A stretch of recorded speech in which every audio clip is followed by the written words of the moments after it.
Yep, nice and easy. We're done with that though. Is it the jump rope? Yeah. Whenever I skip rope, I can't use these wireless headphones. They fall right out of my ears.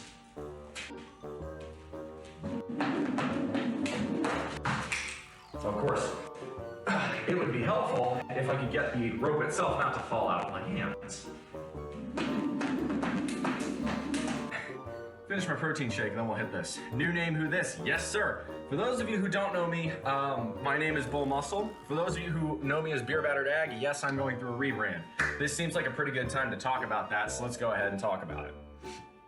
I'm a diehard Aggie. The eyes of Texas are upon you. That is the song they sing so well. Sounds like hell! So goodbye to Texas University. We're gonna beat you all to chigger-a-ram, rock tough, real stuff, Texas A&M. Goodbye. We get a little bit more all. So why can't I click all? Oh, yeah, there it goes. Nice.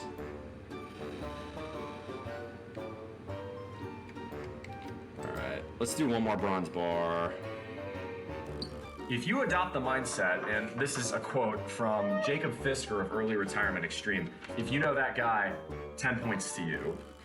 But it's a good morning, everybody. Welcome on in. It is 9 o'clock, and you know what that means. It's time to begin. We have ourselves squats today. Not only do we have squats, we're going to do the same thing that we did last time. In other words, a lot of pause squats. So we're going to be hitting this pretty hard today. This is my last workout maintenance cycle. Or at least my last workout stream of maintenance cycle to the extent of my knowledge. What will come next is bulk cycle. But nobody's in yet, so there's no point in talking about that further. Yeah, I'm going to just warm up. I would warm up with jump ropes and the standard today, but really, I want everything nice and ready for the squats, so we're going to warm up with just fronts in the bar.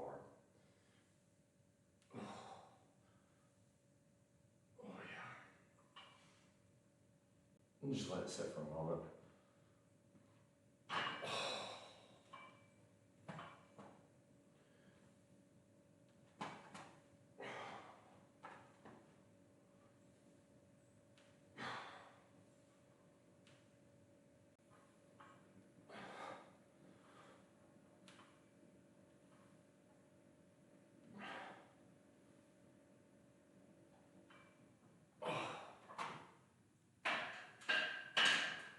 That arm hang as well.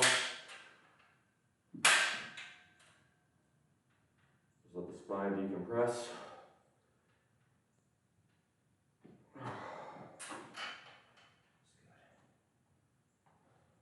By the way, he's sort of hiding. As you can see, I brought Ferdinand out today to observe. He's sitting right there next to the bar on the back shelf. Morning, Big Red. Good to see you, as always. Oh, you probably hear that on camera. That's crunching spine.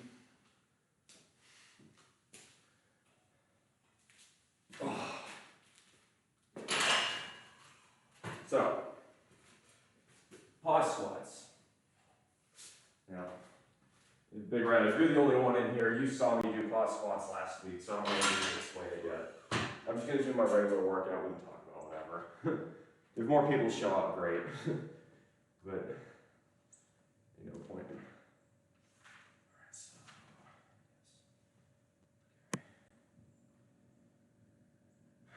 so let's start with 175 then. And I am, like I did last time, going to do the majority of these above the belt. I think that's a wise idea.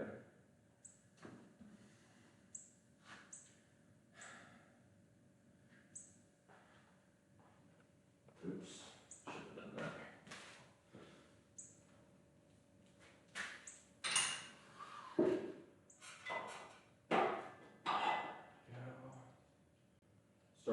175 again. It's good. I feel like, you know, any of those sort of intermediate weights between 1 plate and 2 plates is like a good place to start for a warm-up set for me on legs. It's heavy enough, especially as a front squat, heavy enough to where I feel like I'm putting in work, but not so heavy to where I'm gonna hurt myself on the first rep. Welcome, Talia. Oh, stream category is still old school RuneScape. Thank you, let me fix that.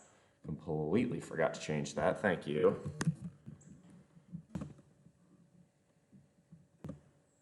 All right, should be updated now. Appreciate you telling me that, Talia, you saved my bacon there. Should be showing as fitness and health now. If it isn't, let me know, okay?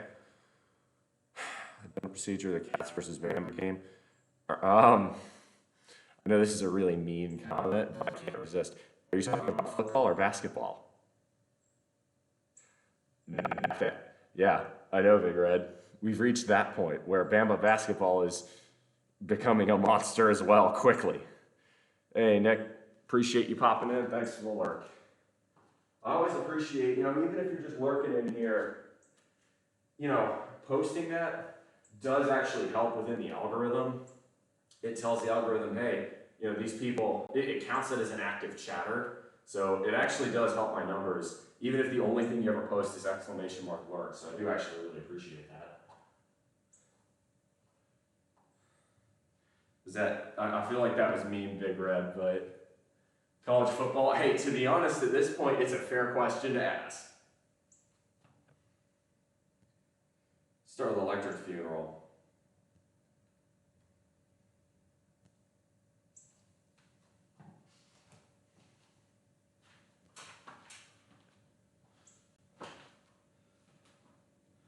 I think there was a Pantera did a cover of this song. It was pretty good, but nothing beats the original.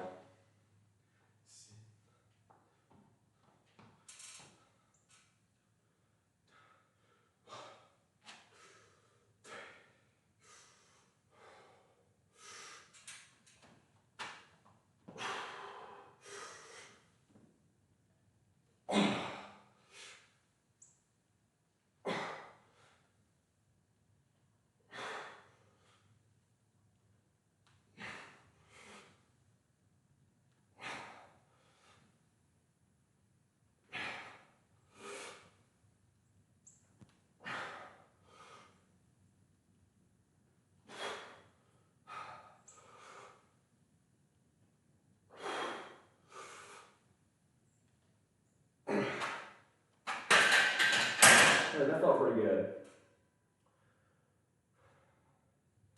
A little bit of knee soreness that's to be expected on a first warm-up set.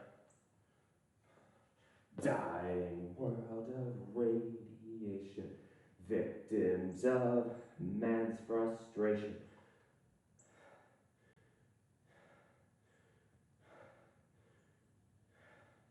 All right.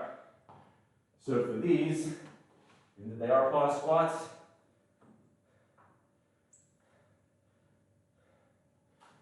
I'm gonna put my watch there so I can keep track of time.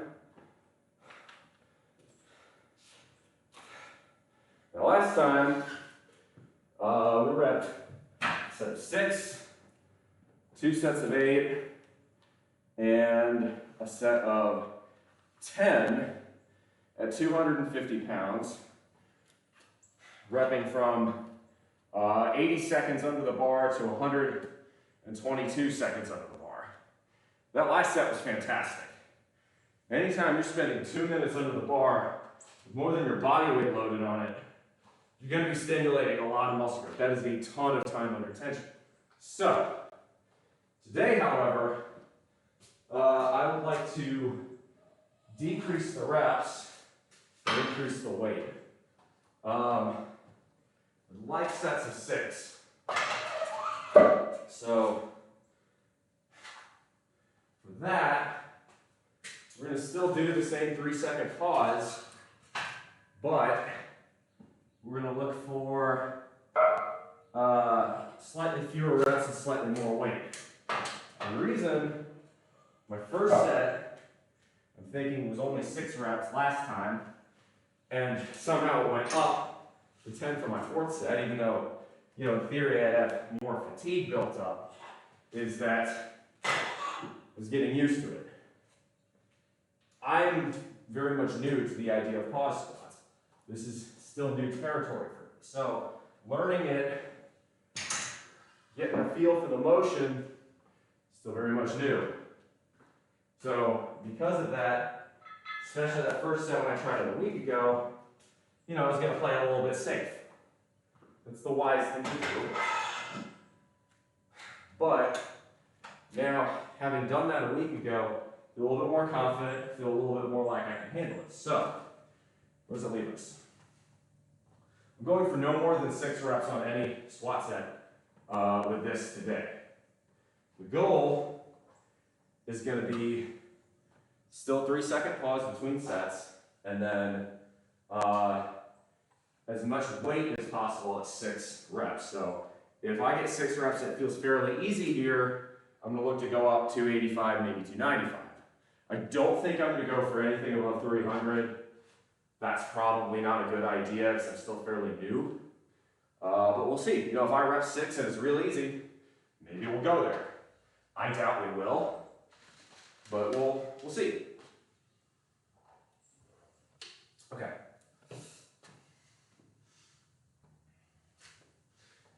To get used to the weight, actually, I think I'll do a calf set first at this. It's probably a good idea. I would laugh if UK did the unthinkable, but I won't be disappointed. Here's the challenge, right? As much as everybody's sick of Alabama, you know, being a dynasty, first off, Georgia winning the East is a foregone conclusion at this point. Ole Miss barely beat a not very good Texas A&M team on its backup quarterback and with an offensive line coached by Steve Adazio. They're not beating Georgia. They're certainly not beating Georgia in Athens. The East is all but assured going to the Dogs. Fight me if you believe otherwise. I'm happy to be proven wrong, but I really don't think I will. Ole Miss is a fundamentally flawed football team. They don't have a very good defense, I'll put it that way. Simple as. I mean, Max Johnson threw for like almost 400 yards against them. That kind of speaks volumes. Not to say Max Johnson's a bad quarterback, but he's certainly not the best in the SEC. Anyway, as far as the West is concerned, it'd take a miracle for anybody but Bama to win the West at this point. If Bama loses this game, maybe Ole Miss gets in, but we're already going to see Ole Miss play, you know, the East winner today. So, do you really want that repeat? I don't.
I've gotten into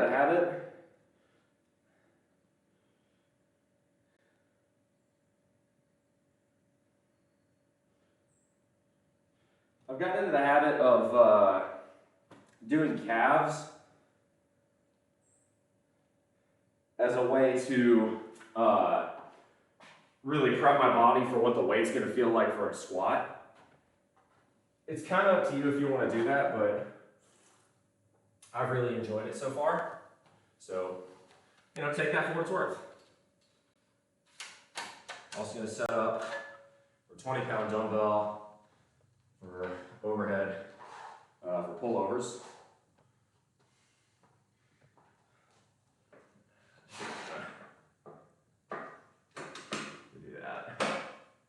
Speaking of A&M, they're in the mix to this men's basketball.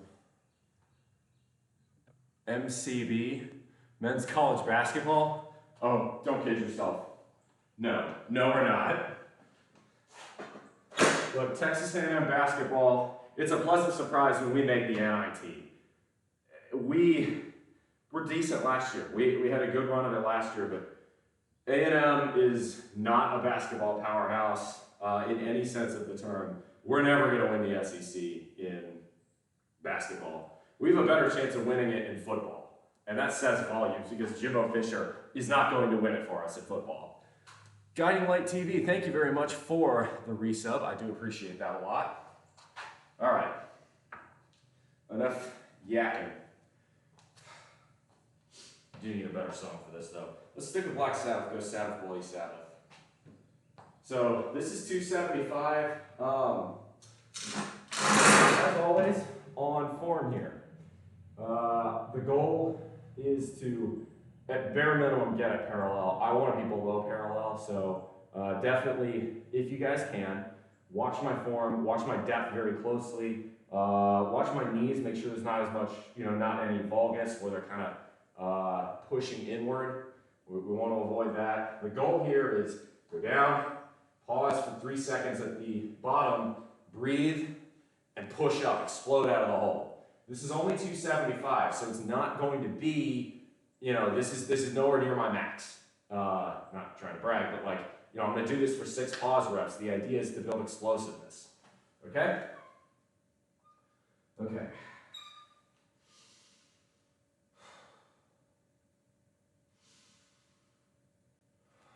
Strong like bull. Let's do this.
One more.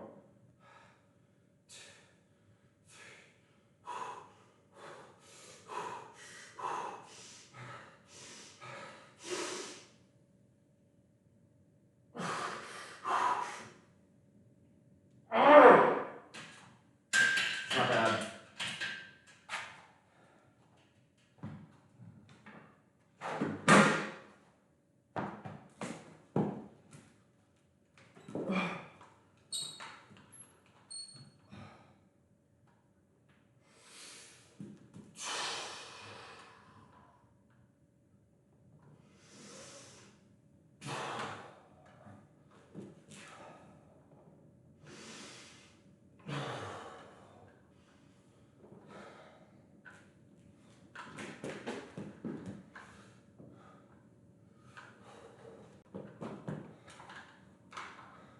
I feel like I was going deep enough there.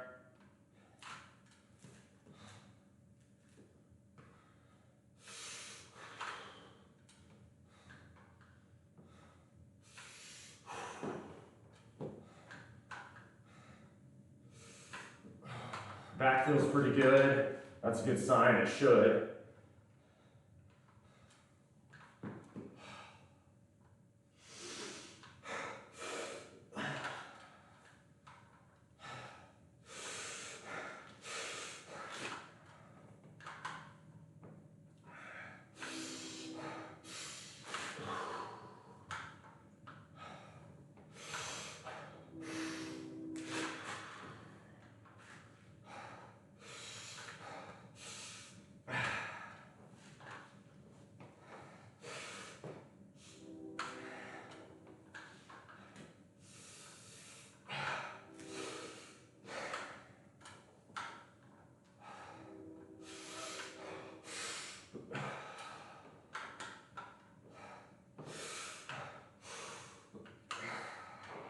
Oh, okay. That felt pretty good.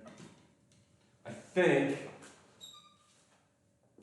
When do you think you'll hit 99 strength IRL? Never. I'm not stating. So we're gonna use the RuneScape analogy. I'm a fan of the RuneScape analogy. 99 strength would be skill cape level. To have a skill cape, you must truly be a master at the iron game. I am nowhere near that. I don't care if you're talking natty, I don't care if you're talking gear. There are natty lifters who fucking clown on me. We're talking men and women that are simply worlds ahead in terms of knowledge. And this happens in any field. The more you learn, the less you realize you really know. I am nowhere near 99 strength in real life. I'd love to see if I could get there. To me, I guess gear is equivalent to like a strength potion, I guess is one way you can put that. But to put it mildly, no,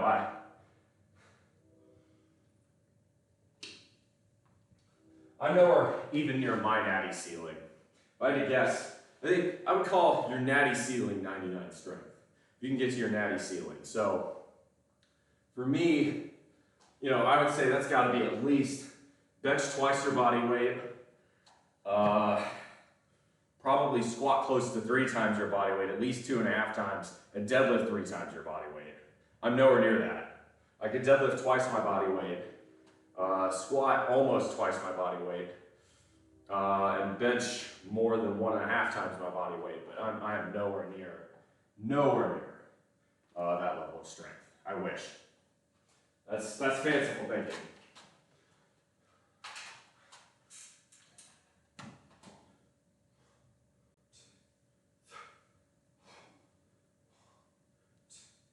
Three, two, 1, 2, 3. 1, 2, 3.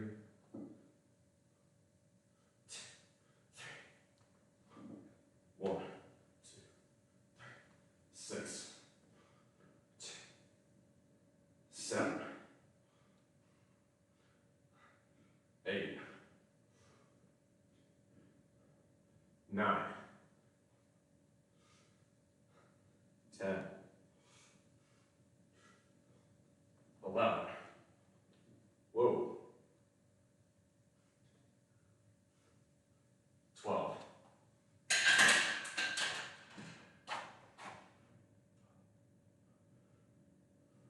All right, so I'm thinking we'll do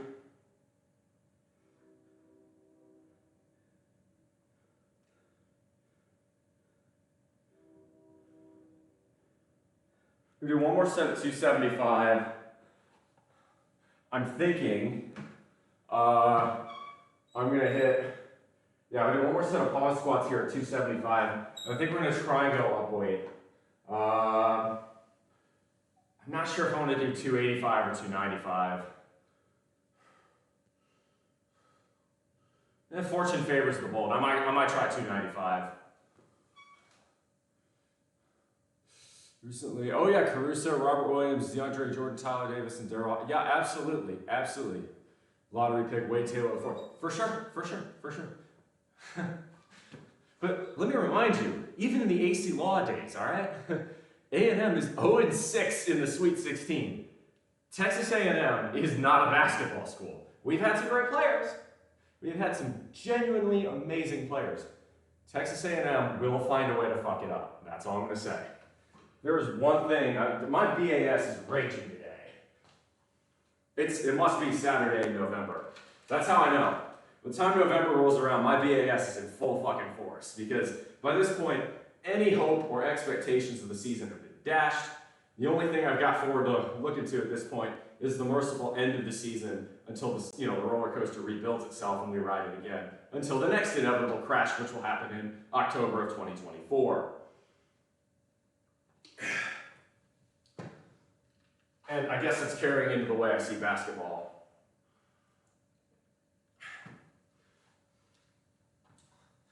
Make Corey proud. Hell yeah, calf gang. Dude, Corey got some solid calves. If Corey started being serious about leg day, Dude's built like a brick shit house. He could be an amazing squatter. Like he's got the build for it, but he'd have to commit. And that's entirely up to him. Okay, yeah. So we're gonna do a set of 6. We're gonna do pause squats. You will notice these are high bar. I'm not doing low bar pause squats. There is a reason for that. Low bar pause squats, right? It's gonna put a little bit more. Okay. With high bar versus low bar. Low bar, that's gonna put a little bit more strain on my glutes in particular, and a little bit, not much more, on my lower back. The reason I want to stick to high bar is because the whole point of pause squats is for hypertrophy. You're staying down here, you're building that explosiveness, you're staying in the hole, that's building quad drive. The whole point of this is really to hit quads today. So I'd like to get a little bit more aesthetic on the quads. Anyway, so that's why we're going high bar today. Okay. I got one more set. This will be 6. We'll go from there. I need to write something for this. Toronto's bottom 6, they're bad. Are we talking Leafs? I don't know. I haven't been paying attention to hockey yet. It's a bit early in the season. All I really care about with hockey anymore is that Ovechkin does the thing. Let's see here. Yeah. Okay. What do we want for a song this time? Stick to Black Sabbath. It's been working well so far.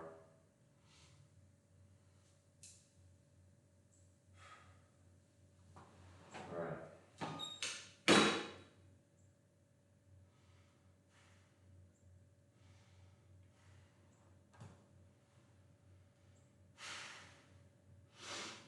Let's do this.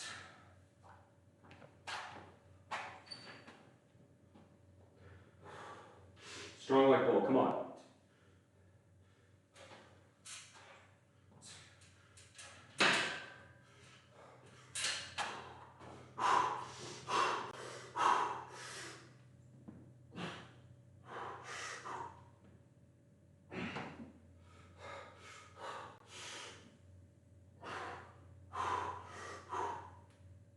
Two.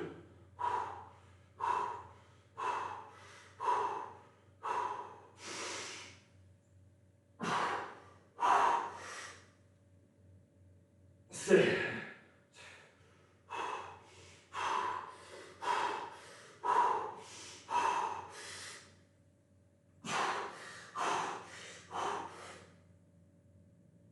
Ah, 4. Come on.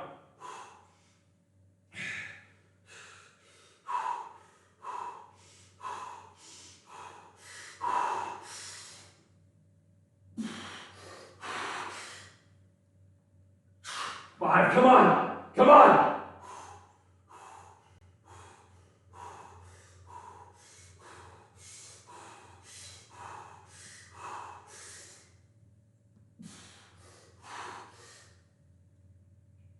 Ah! Yes.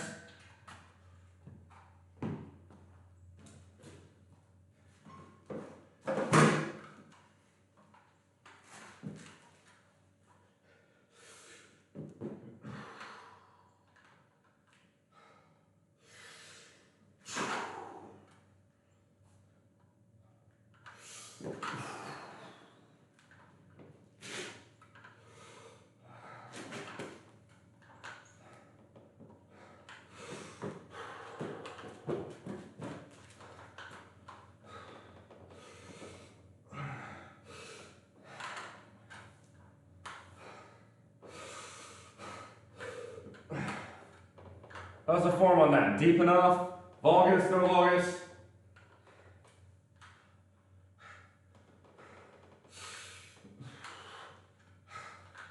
I was looking at, damn it, something fell in my eye. Finish.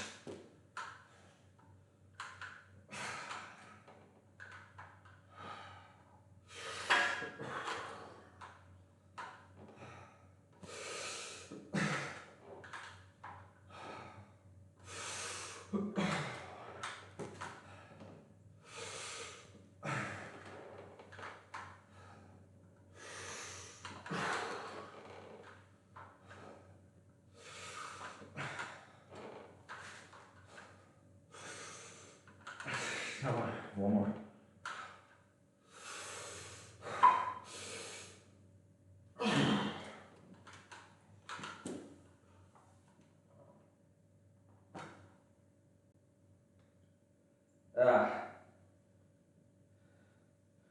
Yeah, something fell. A little piece of dirt off the weight fell into my eye. Okay. So that was pretty good. I thought it felt good. Form was good. Very good. Appreciate that. So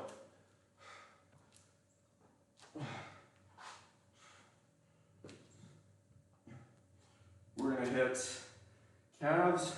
I think fortune favors the bold today, so we're gonna go with 295. Let's see how it feels. So I'm gonna go for 5 here. I don't know if we'll get it. I definitely think we'll get at least 3, probably 4. We get 5, I'm gonna be pretty happy with myself. I'm gonna switch you guys to the side view because sometimes seeing a set at an alternate view gives you guys information that otherwise I wouldn't have. It also allows me to go back and review the tape, so to speak, after the fact. Let me do a set of calves next.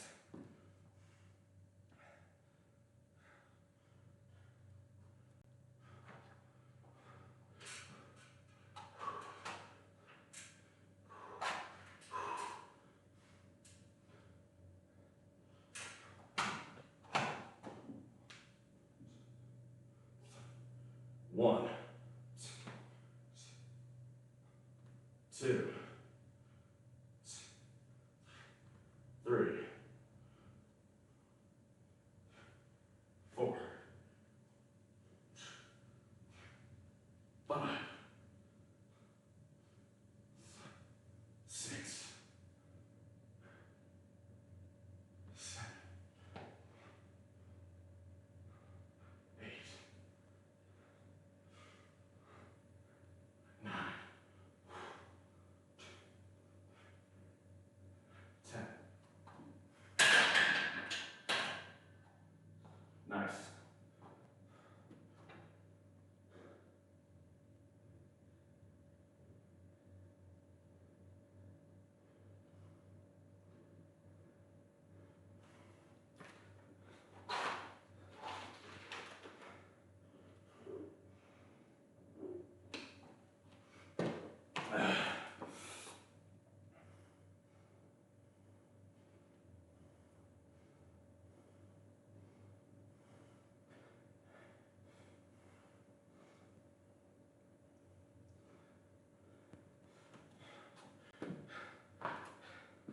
Friday fitness. Oh shit, today's Friday, not Saturday. God, that tells you how much blood is going up there. Yeah, today is Friday. It's Financial Fitness Friday, nonetheless. Guess my battered Aggie syndrome's a day early. So, yeah, what we're gonna do is we're gonna hit, I'm gonna put you guys on the side profile. We're gonna hit this. I wanna go for 5 here. I think we gotta upgrade a little bit from Black Sabbath to something a bit heavier. So I think I'm gonna go with Ride the Lightning.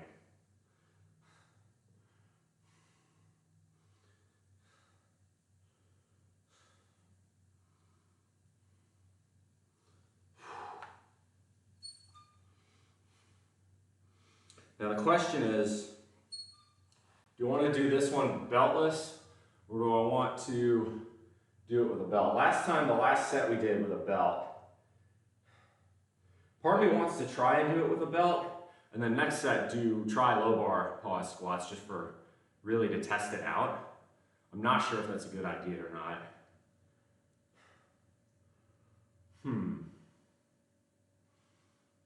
It's tempting though.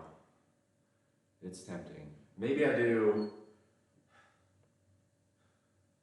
that's the move. We'll do 1 set beltless at 295, 1 set with a belt at 295.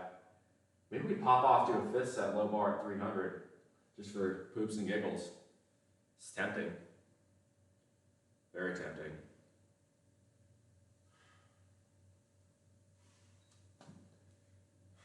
definitely would work. That would work glutes a little bit more. I don't know how it would feel, but you could try it. Maybe I should. I don't know. We'll see how this set goes. Maybe that'll be the indicator. Play it by ear. So you got a fairly big audience today. That's kind of nice. It's good too because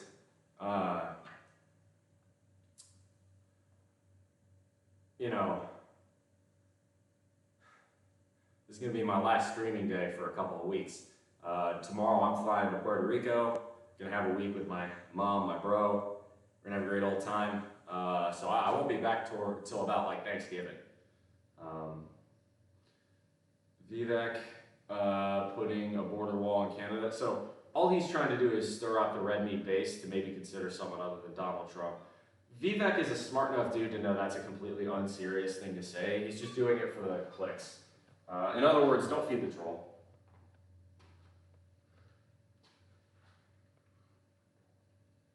See, the trouble is, right, what Vivek is doing is manufactured stupidity. Donald Trump's stupidity comes from within.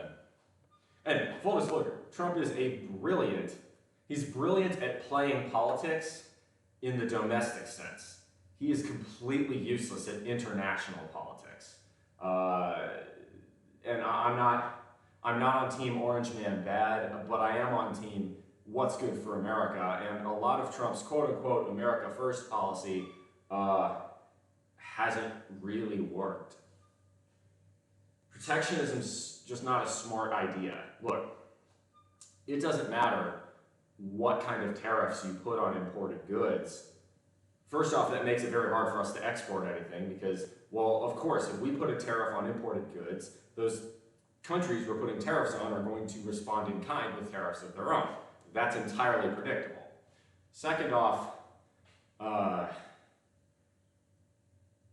the United States is a developed country, okay? We have higher standards of living. We have, relative to much of the rest of the world, higher minimum wages, and we have, relative to much of the world, higher operation costs. This is, environmental regulations. This is, again, labor laws. This is cost of getting things built. This is the regulatory environment. It's a whole slew of things, but it makes the United States a more expensive place to manufacture than developing nations. This is to be expected. You're never ever going to take back those factory jobs from the developing world because, look, if you can afford to pay someone $2 an hour and you've got 5,000 people working on, whatever kind of factory, or even just 500 people, that is a huge amount of labor costs. And that kind of labor cost, look, a company is there to, turn a profit and be competitive in the international market. That kind of labor cost speaks volumes. You're not going to be able to just reshore those kinds of manufacturing jobs. You have to look at specializing. You have to look at what can the United States do in terms of higher quality or higher margin products that could be onshore, right? It's not 1955 anymore. You're not going to find basic consumer goods that are sold for $200 or $300 per unit. Those aren't going to get manufactured in the United States because it just doesn't buy enough labor capital with that kind of money to justify the operating costs. It's just economics. You can say it's a good thing, you can say it's a bad thing, but it's reality. Anyway, so we've got ourselves a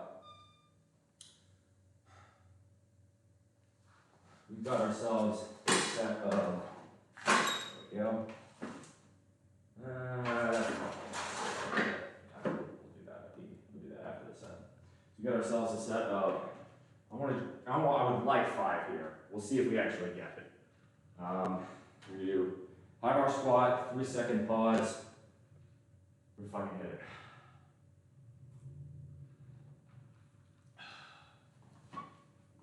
For that, we'll need to unplug and move. So we're gonna just do that. Hopefully y'all can still hear. If y'all can still hear and see, should be okay. One side, there we go.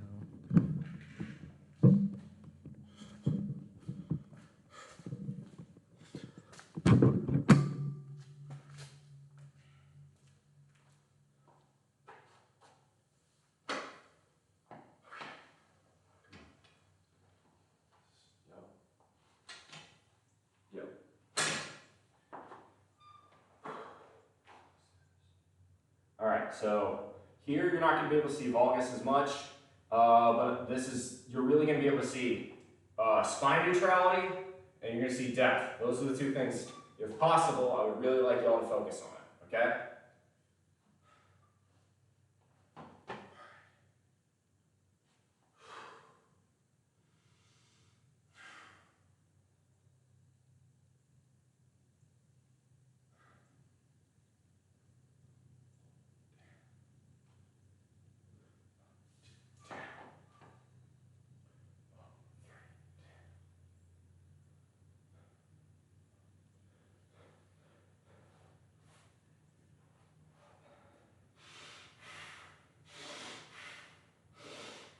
Let's do this.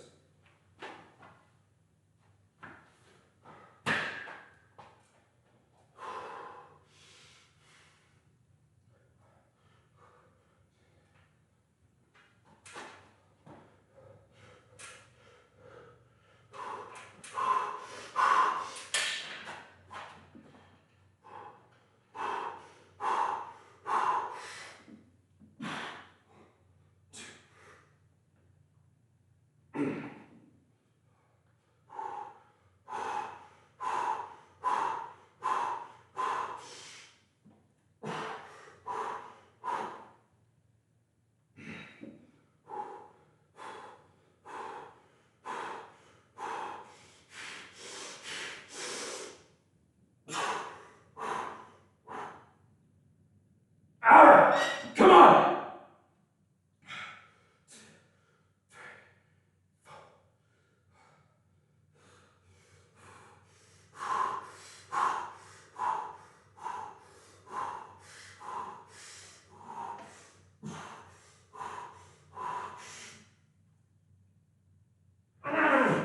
That's all I got. Oh, my knee buckling a bit. That's not good. Didn't like that.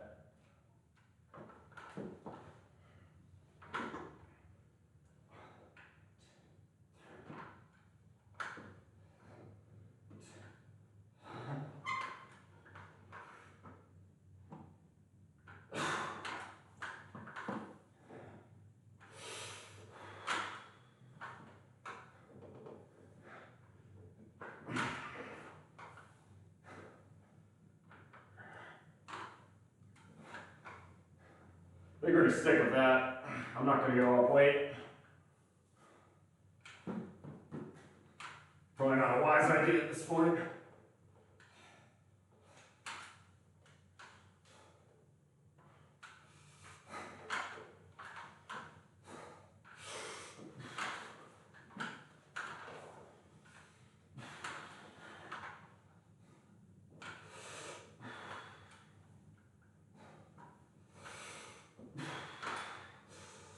How is depth? How is my spine?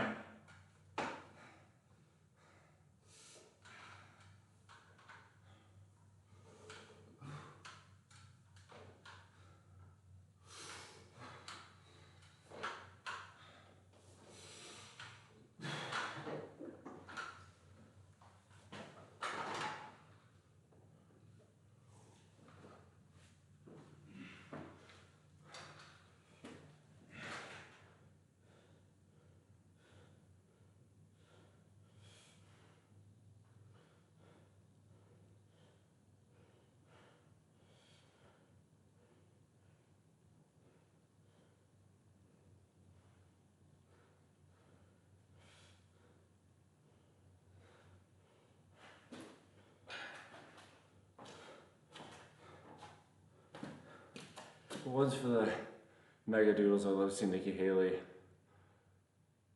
Yeah. Well, being a South Carolina resident, I'm just hoping someone opposes Biden seriously enough to where I can vote for him. This is not because I'm, a dedicated blue, vote blue no matter who type. It's because as a South Carolina resident, we're first up for the Democratic primaries, but we're not for the Republicans. So it makes political sense to register as a Democrat because my vote has more influence that way. It's a simple math problem. As a centrist, this shouldn't surprise you. So how's form there? How's depth? I should be below parallel here. Parallel at absolute minimum. How is spine, right? So what I'm asking is, when I was going down, I want it to be neutral spine. I don't want this. This is a good way to get hurt. You want neutral spine, right? Please God help me. They're trying to take it all away. I want to die. Alright. We're gonna do, so what I'm gonna do next is the same thing, same high bar. I'm gonna use a belt this time. Let's see if it makes a difference. Pause squats with the belt should be difficult because it's gonna be harder for me to get oxygen at the bottom, but it will allow me to use my abs to brace my back. It should allow me a little bit more leg drive. We're gonna find out.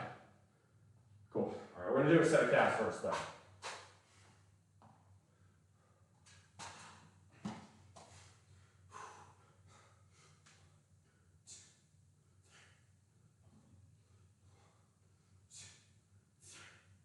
Two.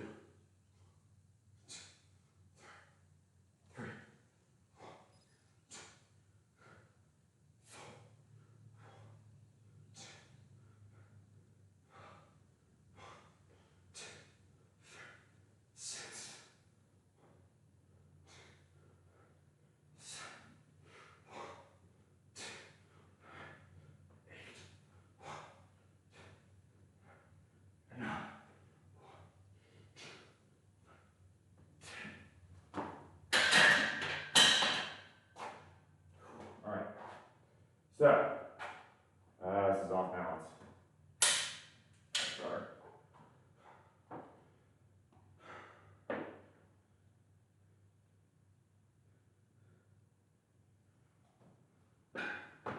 Yeah. So we're gonna do 2 more sets here. We're gonna do front squats, 2 more sets of calves. And then we are going to go for, what else are we going to do? Oh, good mornings for sure after today. We'll do, I did Romanians a week ago. I think I'll pass on those today and do Bulgarians instead, maybe. Yeah, we'll do Romanian, or do Bulgarians, maybe some lunges. I think that's the way we're going to do it. We'll program. We worked to we broke. What was the goal? We worked. I think the idea for WeWork was to be, a teleworking space. It was part of, I think the idea was, hey, we've got all this real estate in these big cities. It's no longer being used by corporate offices due to the pandemic. Let's try and convert it to teleworking spaces. I think that was the general idea. But now that companies rather foolishly are insisting on return to office based on really gut instinct from upper management in general. There's not much in the way of data to back that up. WeWork was getting hit. So I think that's my understanding of it. All right. Second half, we're gonna get ready. We're ready, we're gonna do one more set. Strong like bull.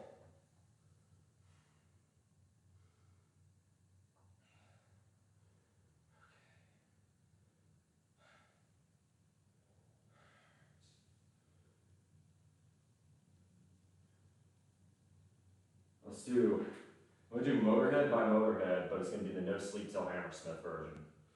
That one is, the song is already balls to the wall. This version is somehow even more balls to the wall. It's gonna be interesting because that's usually a high volume kind of thing. It's, not really slow and heavy, but I feel like it might work here. I don't know, we'll see.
Come on.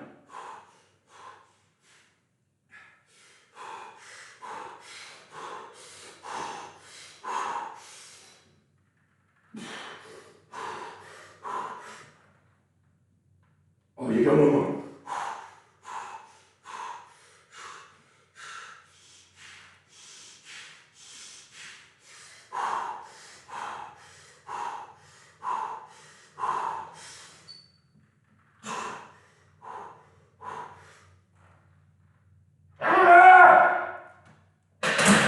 Let's go! Let's go! Yeah, baby!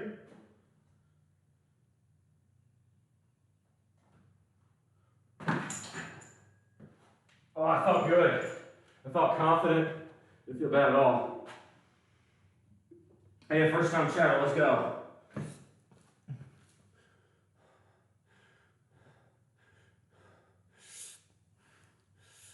This is 295.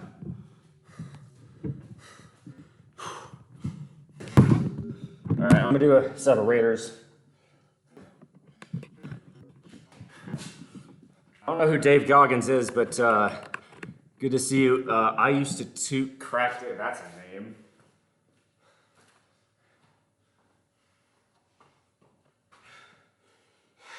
I should be tired, and all I am is wired.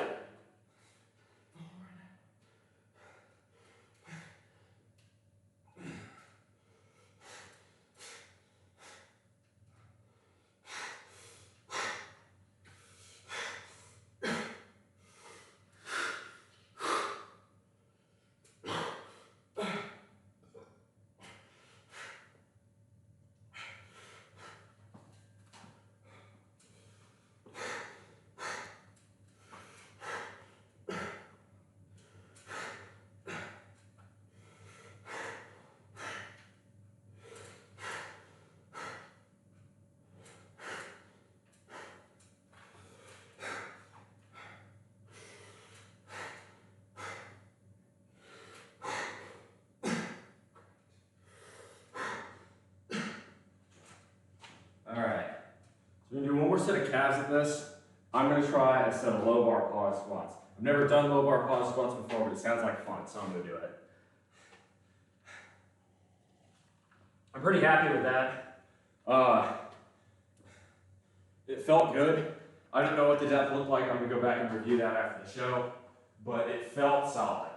It felt like I was driving it, with my glutes in particular and my quads pretty well. So I'm, in general, pretty happy with the way that looked. Nice, brother, respect. I appreciate that. You don't know who Dave Goggins is. I used to toot crack daily. So I guess, first off, thanks for popping in. Thanks for the first time chat. Welcome to the bullpen. I guess I need to explain to you who I am.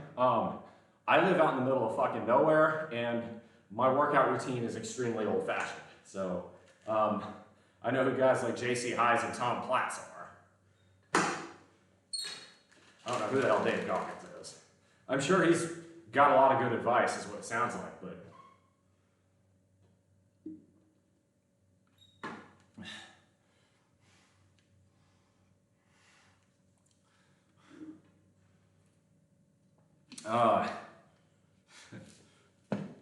I hate to burst your bubble, but yeah, I'm a bit old-fashioned. Let's go with Killed by Death next. Just for the calf set.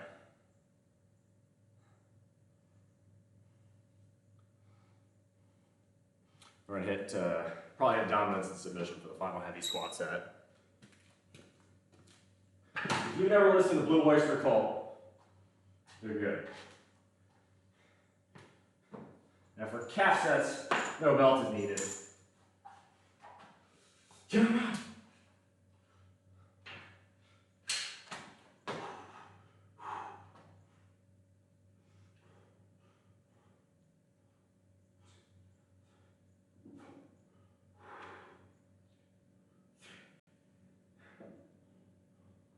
Whoa.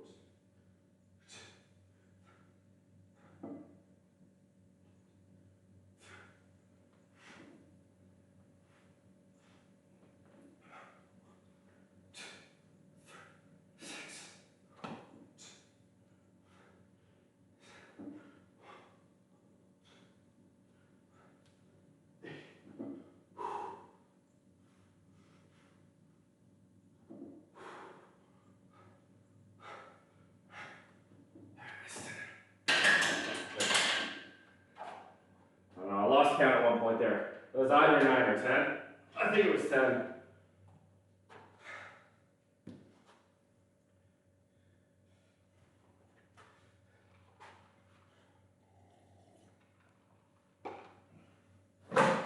Whoa.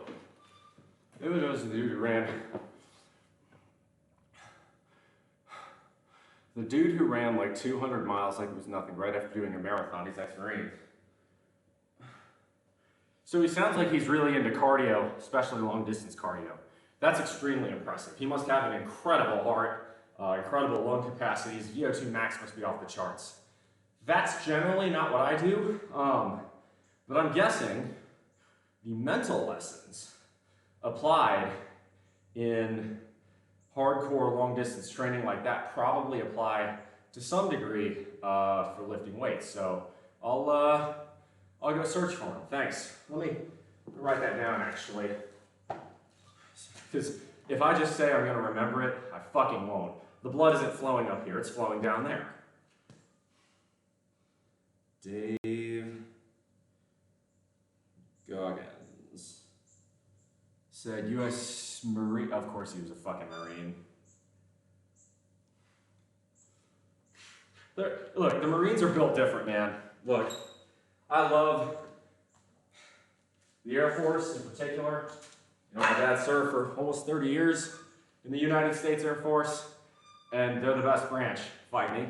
Warheads on foreheads, baby. But in terms of physical fitness, the Marines are built fucking different. Nobody will argue that. The Marines and some units in the Army, predominantly the Rangers, they are built, and the Navy SEALs too, they're built to a different level of physical conditioning. It's just that simple. Okay, so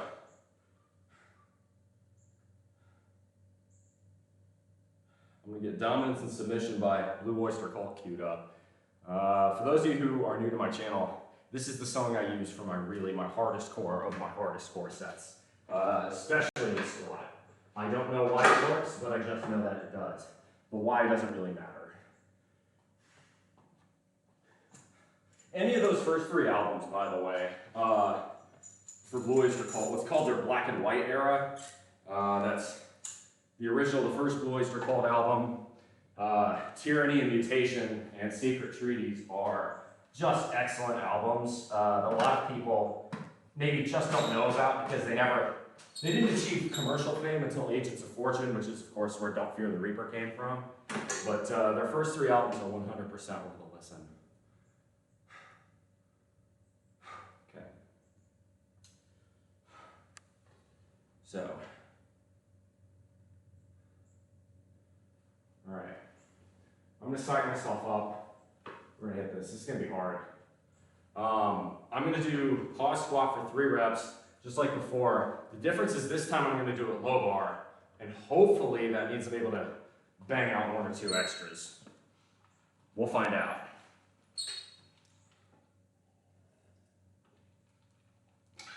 If I'm fresh and I'm doing like a super squat style, I can 20 rep this. So for pause sets, or for pause squats, I should at least be able to get 6.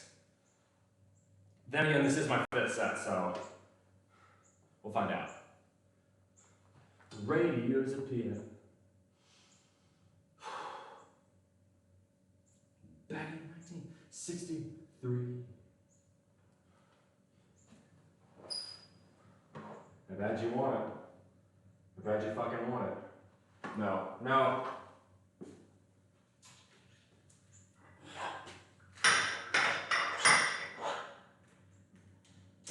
Do this alpha style. I want to need a 300.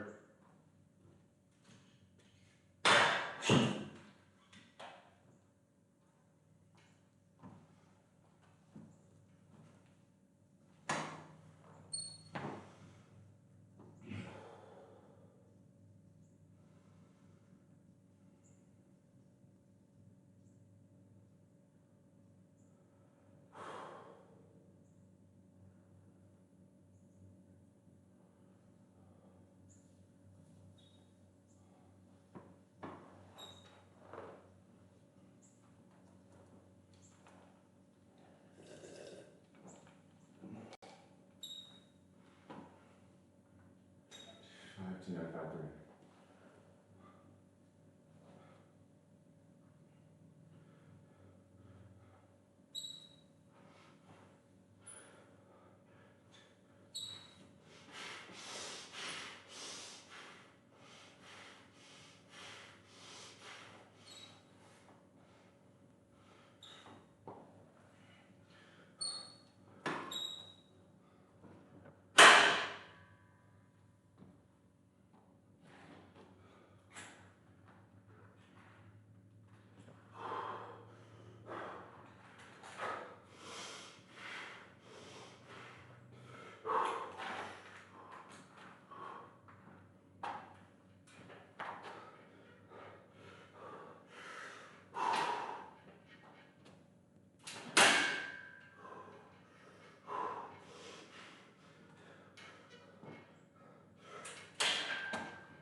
Buckled.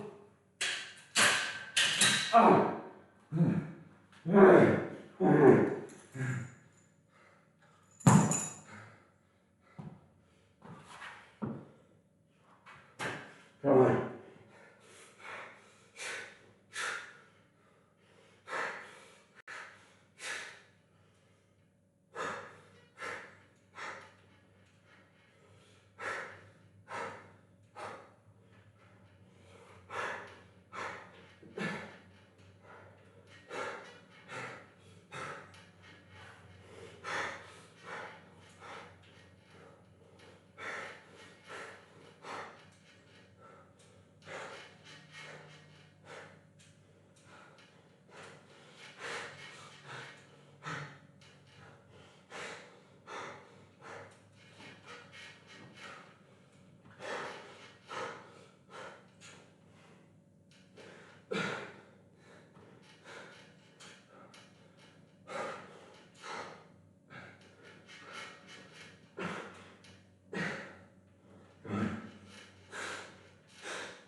Holy shit.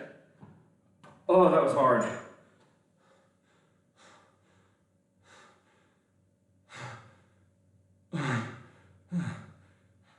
7 a.m. before a stream. You must be on the West Coast. I think that's right. Holy shit. I don't even remember if I did 7 right there. I think it was 8. Might have been 7. We should go 7 with a question mark on there.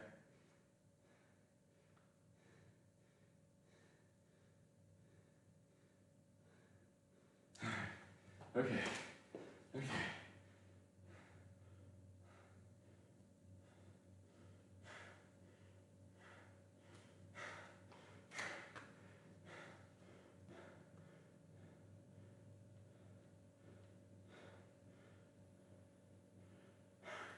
So that was pause squats. we'll do some good mornings, we'll do some front squats. Oh, we'll go from there. Jesus Christ. That was really hard.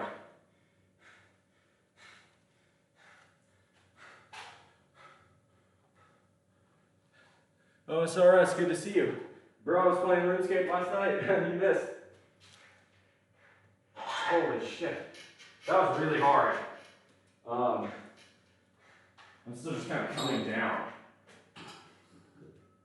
There's a moment on those squats, and this is a huge fan. Really taking your time, not just at the bottom. Right, that was the idea of the pause squats, but at the top. Reset. Just hold the weight there at the top. Breathe. Let it sit there for a while. And let it continue to push your body down. When you do that, it's sending a signal to your body saying, look, this weight is going to crush you unless you start building muscle everywhere. Puts off a giant warning sound, a warning siren to your whole body. Says, get the fuck together. Build more muscle now. Okay, so we're going to do 225 with front squats. Deciding whether or not I want to do that. I want to pair good mornings or Bulgarians with this. No. I'll pull kettlebell swings with it. We'll do good mornings and Bulgarians afterwards.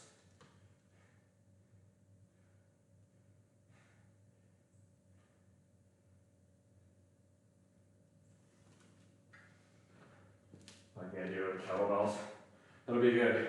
A lot of this is very heavy power workouts. So something along the lines of kettlebell would be a good idea.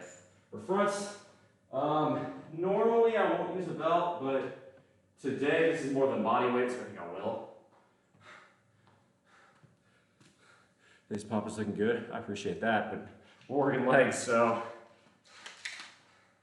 And by working legs at this point, I really mean we're dieting.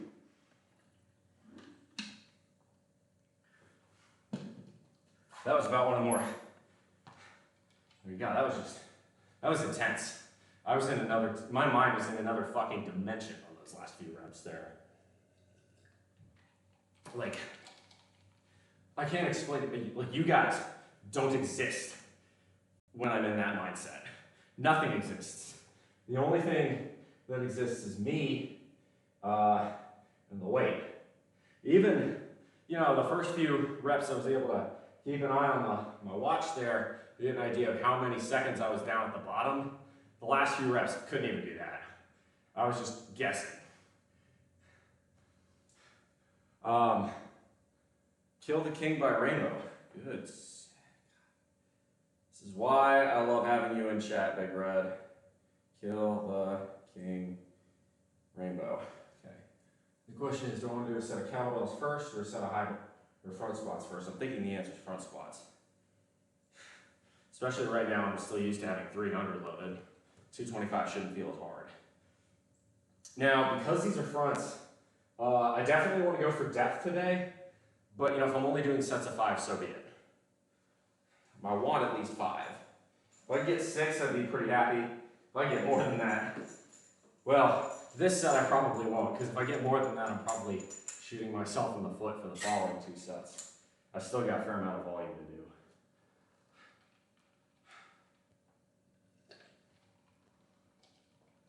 R.I.P. Dio, indeed. All right. Off the Long Live Rock and Roll album. The first 3 seconds of this song, you already know it's a song with Richie Blackmore involved. It sounds exactly like a Deep Purple riff or a Rainbow riff. It's very distinctive. There are some guitarists where you just kind of immediately know who's playing. Jimi Hendrix, David Gilmour, I would argue Eric Clapton. Richie Blackmore is absolutely one of them. You just know. Like even their more poppy songs, like Since You've Been Gone, you know that's a Rainbow song. You can just hear it. Whenever you hear that Stratocaster firing up.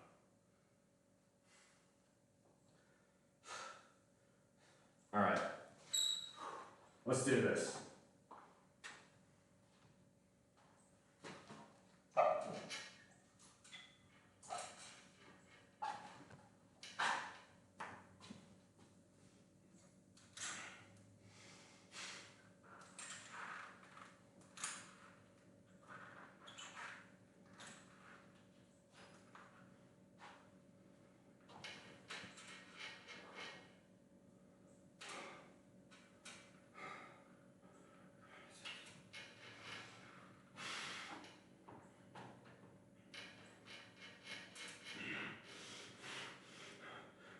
You're not doing it.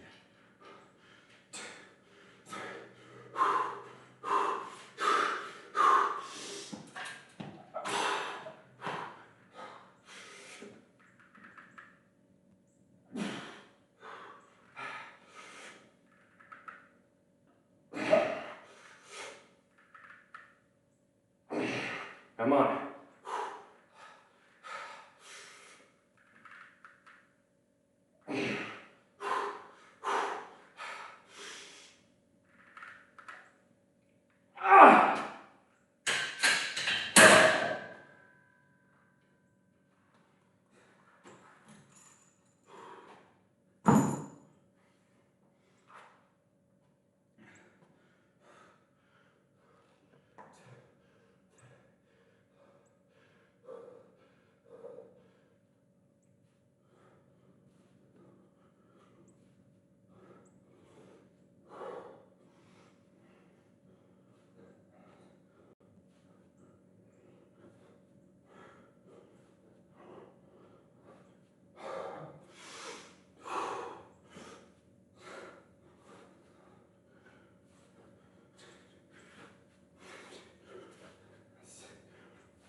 He's back in the rainbow? Oh, that's awesome.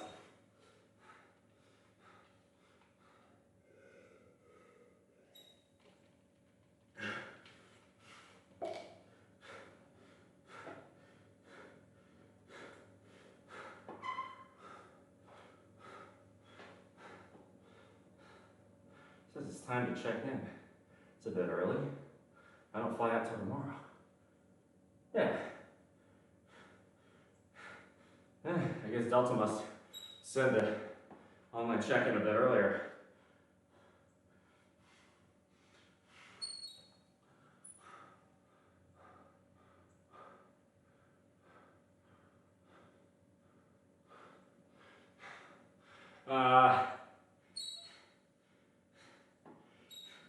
Borrowing a joke from Bill Maher, which I normally wouldn't do, but it works here.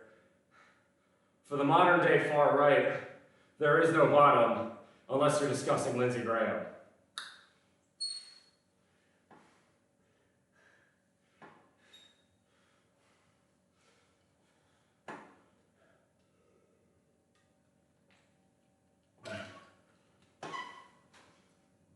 Granted, if it weren't for Senator Graham, well, actually no, I might still have my job. In some ways, perhaps the project I'm working on would be a lot better off.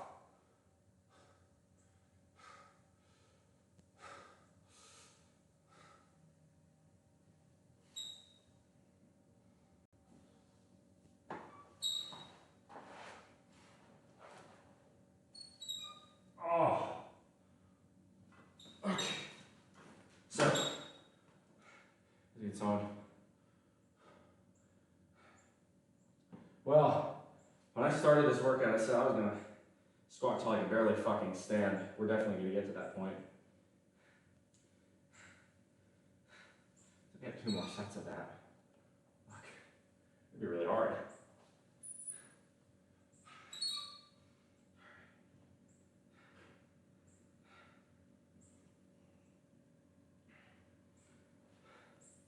Let's go with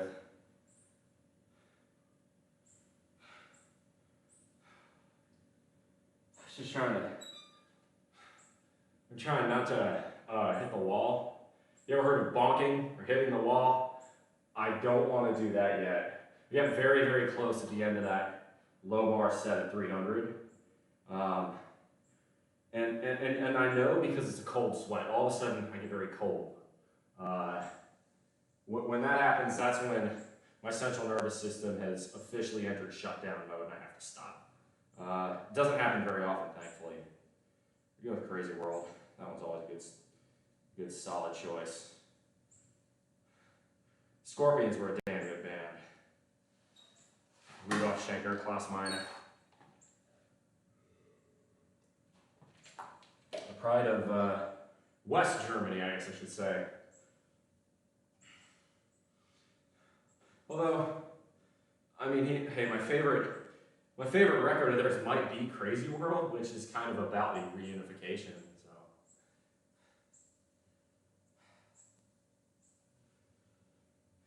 we had a golden opportunity to make the world a better place in 1990. We bungled it. I mean, we did. The world is a better place than it was in the 80s, but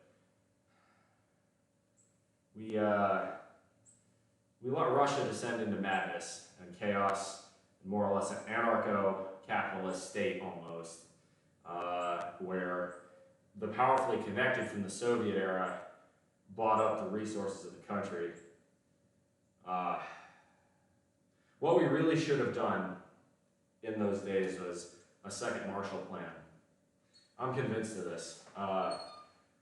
And yeah, it would have been domestically unpopular, but you know what? George H.W. Bush was on his way out anyway, and Clinton should have done the same thing. The domestic Marshall Plan, because the way I see it, right, if all of Western Germany, or if all of Germany and France and the UK and all of Western Europe was destroyed by what, 12 years of fascism? God only knows how badly Eastern Europe was done after that same amount of having to fight fascism, and then 60 years of communism on top of that. Arguably an even worse system.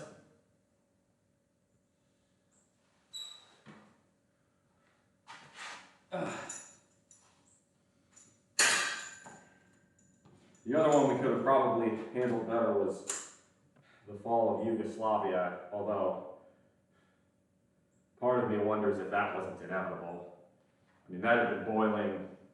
Fights between the Balkans had been boiling since the 19th century. It was only a matter of time before they just had at each other again. It's just how the Balkans are.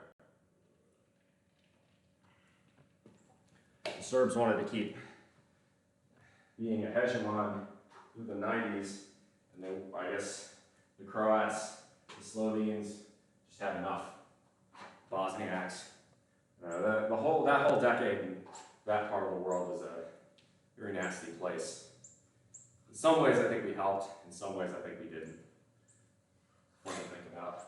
Anyway, that got way too fucking heavy for a weightlifting stream. Back to squats. I will say credit, very, very few times I'll give credit to communists for anything, but the Iron Curtain, the Eastern Bloc, did quite a lot to advance weightlifting in the 60s, 70s, and 80s. And no, I'm not just talking about the massive amounts of steroids they pumped into their Olympic athletes, because, come on, we all know the USSR was doing that. I'm talking about technique, talking about practice, talking about even things like mental visualization. A lot of Iron Curtain athletes, East Germans, Poles, Czechoslovaks, because it was a united nation at that time, Russians, Ukrainians, Belarusians, etc., pioneered a lot of the way we view modern psyching up or getting oneself ready. What I'm doing here was originally pioneered by East Germans and the Soviets in particular. And there ain't nothing wrong with that, you know. Again, I think communism is a terrible system, but don't throw the baby out with the bathwater. If there's things they did better than us, we need to figure out how we can apply those. That's the thing. Be a pragmatist. Reality has no room for ideologues. Let's do this.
My head.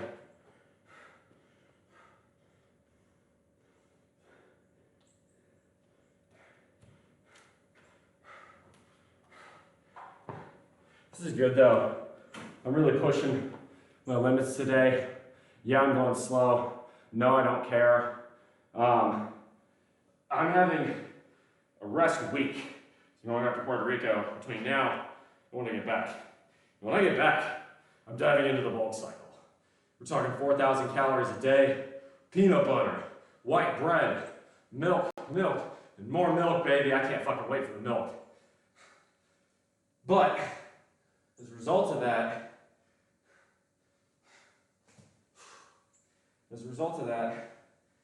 this is my last sort of maintenance hypertrophy workout we're gonna do for quite some time.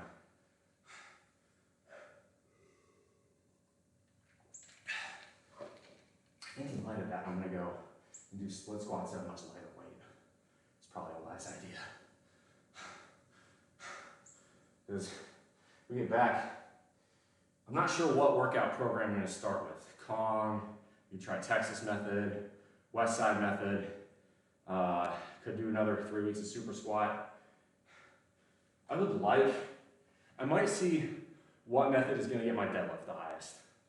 I would like to see my squats go up. I'd like to see my bench go back up to where it was at the last bulk. I don't care as much about bench, pretty happy with where my numbers are in general. But I would like to see, I would be stoked by the end of my bulk cycle, I could pump out a 500-pound deadlift. That would make me really happy. My max all time right now is 440. That's no straps, oppo grip, no sleeves on my knees, just straight fucking deadlift. I reckon I'm able to put on 10, 15, 20 pounds of muscle. Some of the bulk will inevitably be fat. If I can put that on, I think it's possible. Bare minimum 475 would be pretty great. The trouble is that I will not be able to do a 500-pound deadlift here. What do I mean by that? Well, I've got, let's see, 305, 405, 435, 450. I've only got 475 pounds to work with in the first place here. So I can either buy more weight, which I'm not gonna do, at the moment. Or I can do it at the work gym. We've got a 45-pound bar to work with anyway. I kind of want to use. It's a little bit better. That being said, I may ask someone to record it because then I can post it on my Discord. Okay. We do. How many sets do we even have? Oh my God, my legs. How many sets do we even have left? Let's see. We have 5 sets of pause squats, 5 sets of calves. That's 10. 3 sets of raider pull. Actually, we've only done. Did you set a raider pull? No, I think I have one more set of raider pulls to actually do.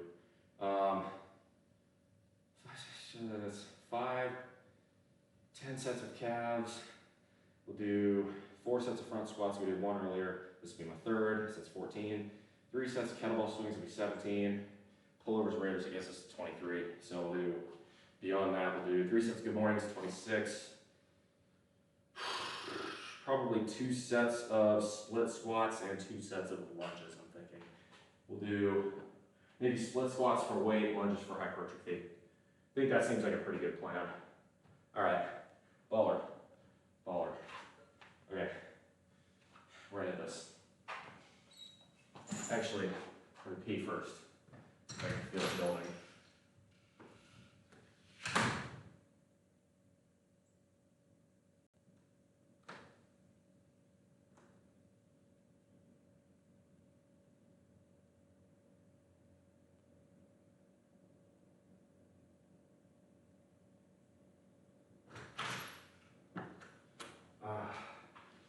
My property, I can do what I want.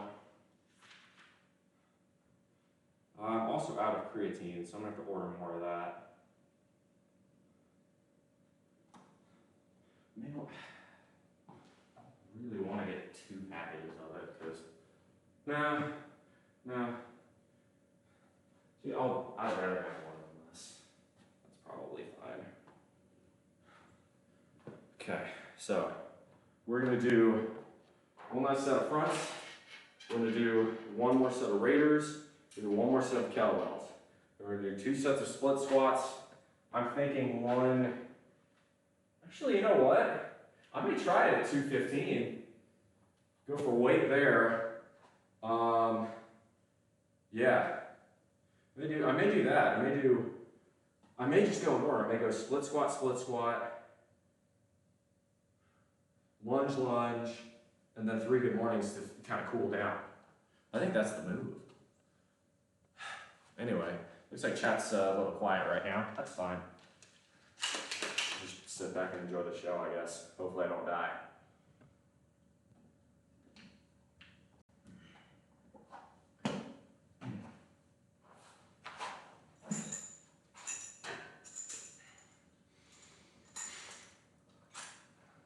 Okay, let's do this. I have 5 more fucking reps here. That's the goal. 225, don't fucking quit. There's no quit. Strong leg pull, let's do this.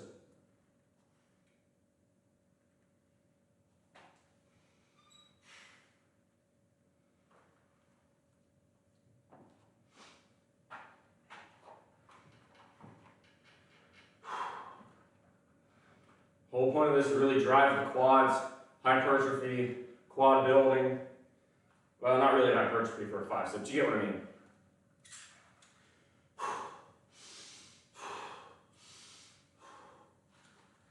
Louder. There we go.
getting warmer in here. I know I get sweating a lot more.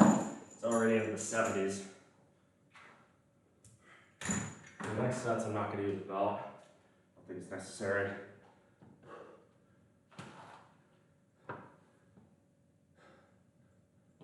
You always talking about financial reason? Yeah.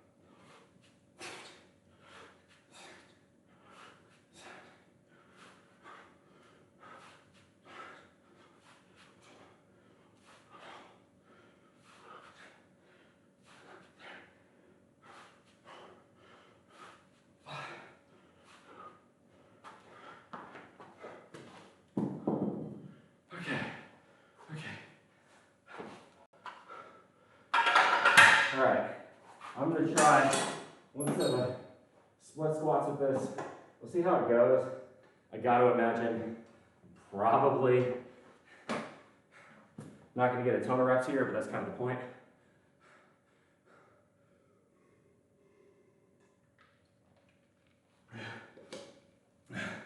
We're gonna reliable one next. Jesus Christ closed my Soundgarden.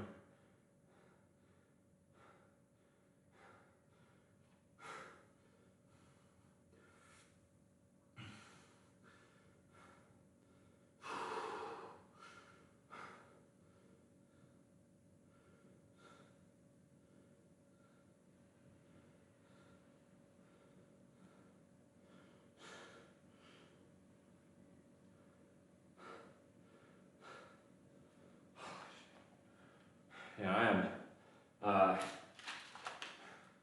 definitely pushing my limits here.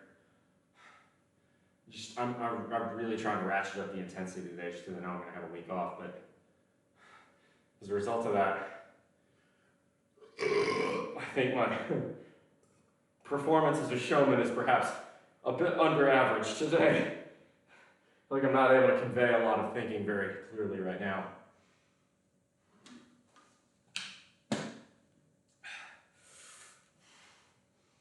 No matter. Now, I saw Limitless Fitness, I think it was, the other day, doing deficit lunges, and that caught my eye. So we might try that today, especially at 135.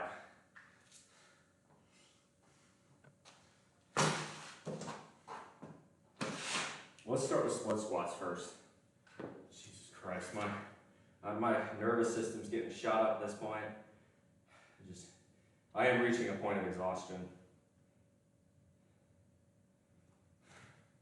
No matter. No excuses. Let's do this. You know what? It's probably not necessary to have a belt here, but at this level of exhaustion, probably best to play it safe.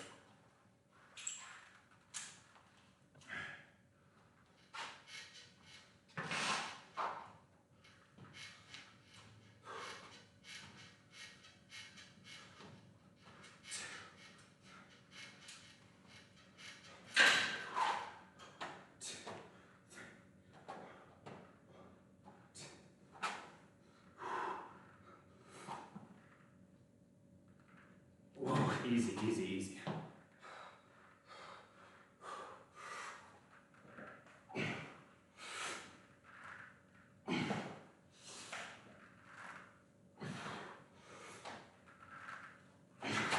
Other leg.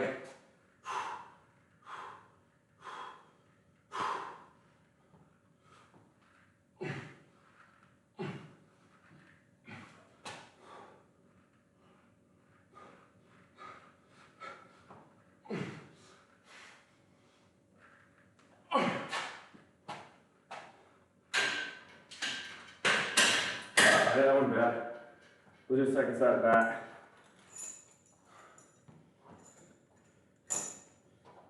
You stare at me. in your Jesus Christ pose.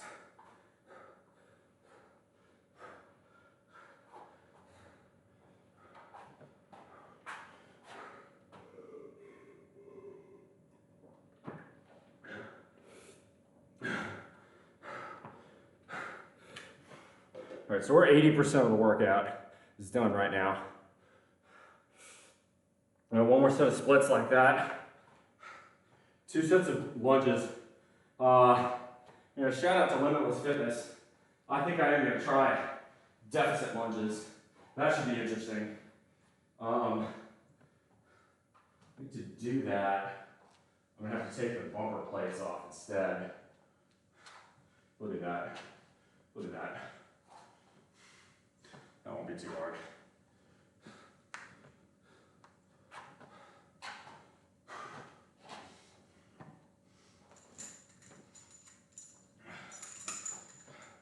Be quick or be dead. Dude, Iron Maiden's fantastic.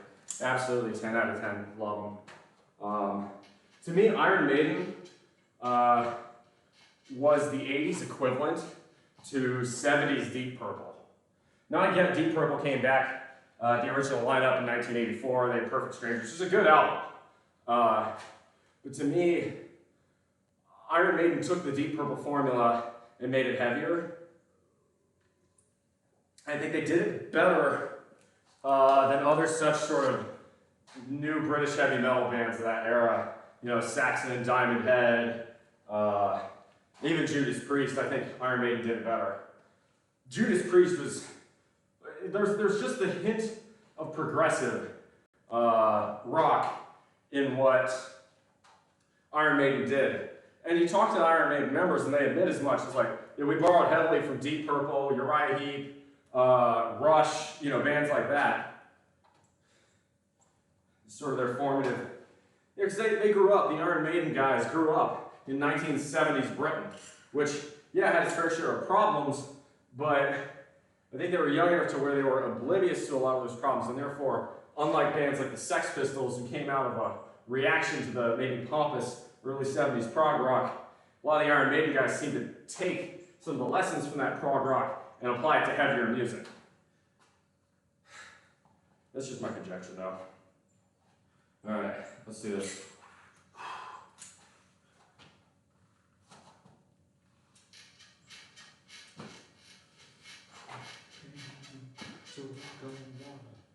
Or to wear a crown of thorns. It wouldn't pay me more to bury you rich than to bury you poor.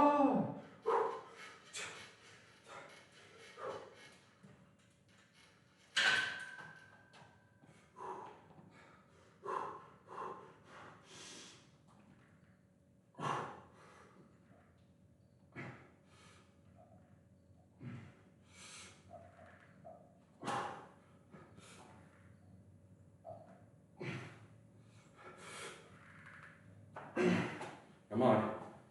Listen.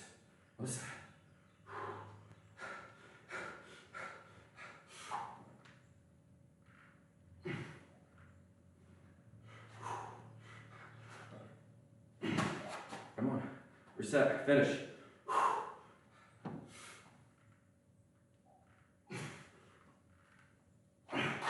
That's it. Need to go down weight.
to check our brain by Allison chains next.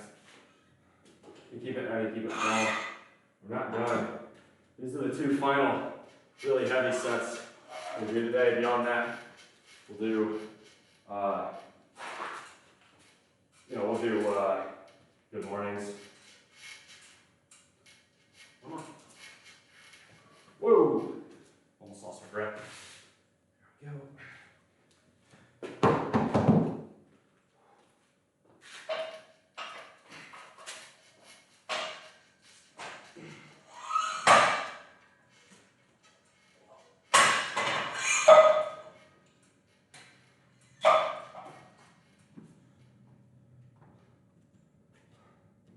Okay, so, excuse me, deficit lunges.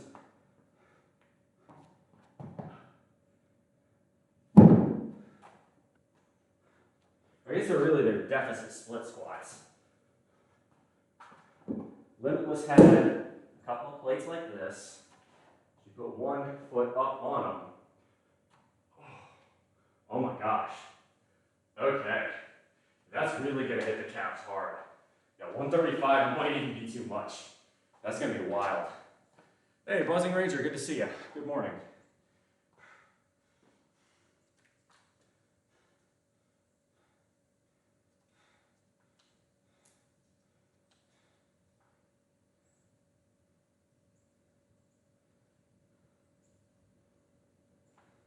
These will be, I'm going to do deficit split squats. I'm going to focus them all on one leg and then all on the other instead of trying to alternate.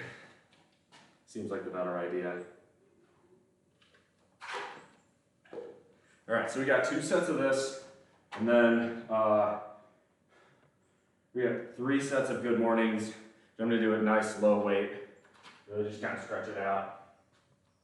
And then it's Financial Fitness Friday, so we'll talk about the market, we'll talk about savings and investment, and we'll have a Q&A and we'll wrap up. So that's kind of the way the rest of the stream is going to go.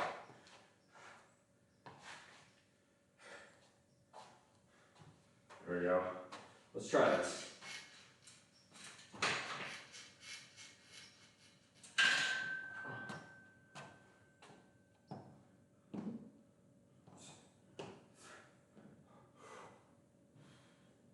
Oh my gosh, okay.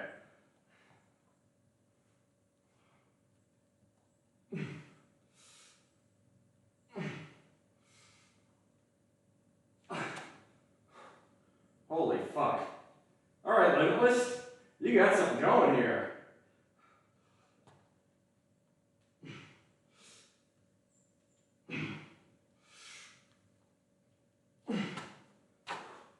That hurts. Whoa, balance, balance.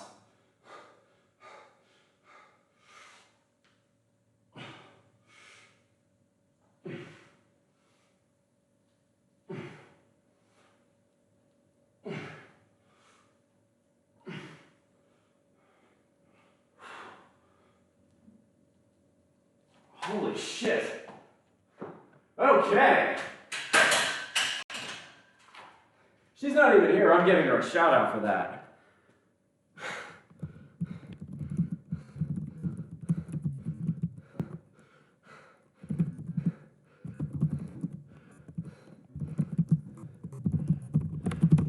Wow. Woo! That ain't even heavyweight too. That's only 135. I'm fucking feeling that. Wow. All right, you kick ass. Big thank you. Guys, go fucking, if you thought that was intense, go follow Limitless. She's the one who showed me those. She knows what the fuck she's doing. Holy crap. Ouchie. I mean ouchie in the good way.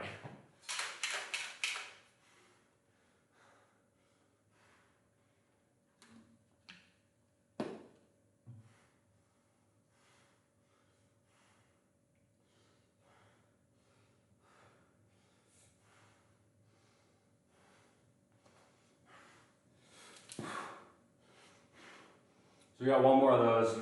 And what are we gonna do good mornings at? Oh, holy shit, everything. My posterior chain's killing me now.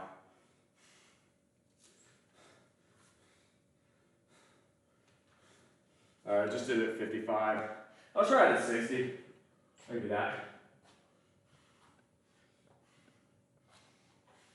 California, so far. Somebody check my brain. Cali.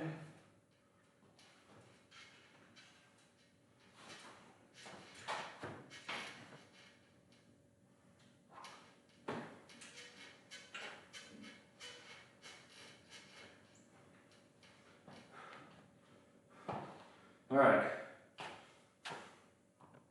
Let's go. Last heavy set.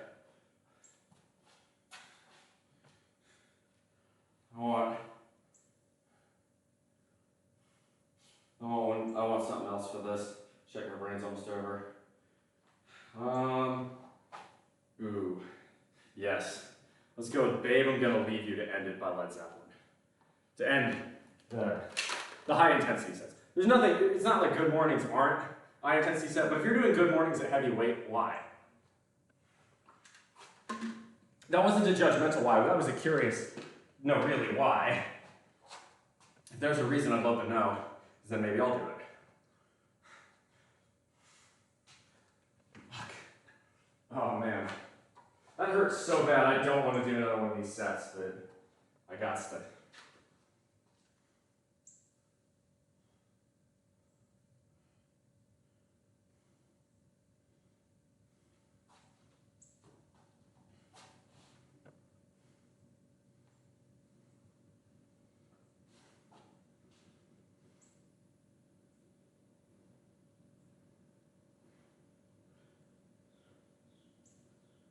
Come on. I need the heavy bit of Babe, I'm Gonna Leave You. I don't want to listen to the acoustic bit. There we go. Perfect. Here we go.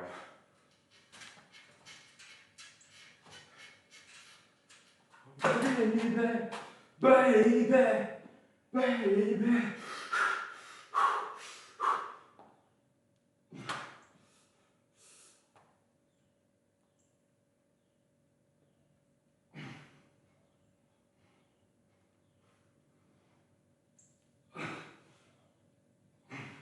Come on, drive.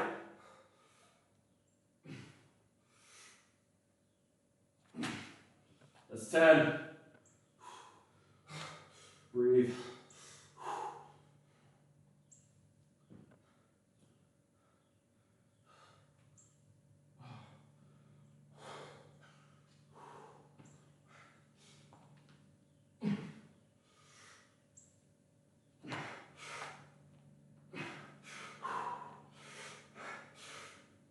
Drive! Come on!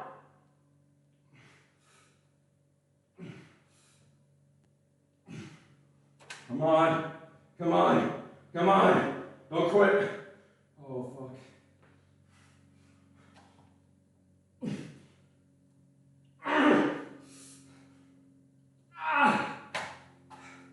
Fuck. Good leg day. It's like good sex. If you aren't walking away, knees wobbling and shaking, barely able to stand, what was the point?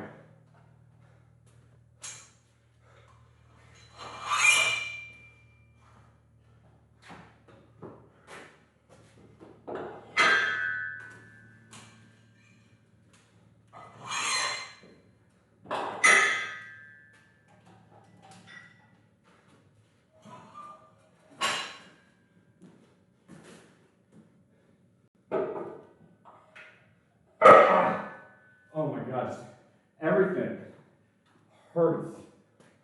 Quads, hams, calves, lower back, glutes, even my chest is sore. Just from all the breathing under the bar. Like, fucking everything is in pain right now. Hell yeah. Central nervous system is like, dude, stop. What are you doing? My answer is CNS, you're gonna get a break in the next 8 days. I'm gonna fucking work you even harder. There is no quit. There is only progress. There is only strength.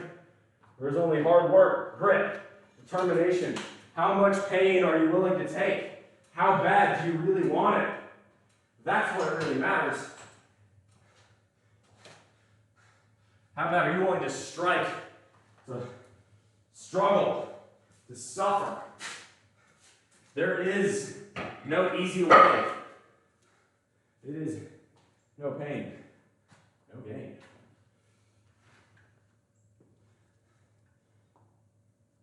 All right, let's see where we're at. Let's see, 2, 5, 9, 11, 13, 18, 21, 24, 27. Yep, we got 3 sets of good mornings and we're done.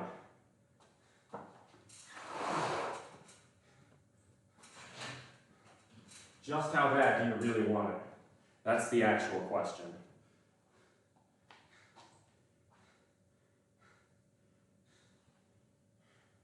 Let's go for cashmere.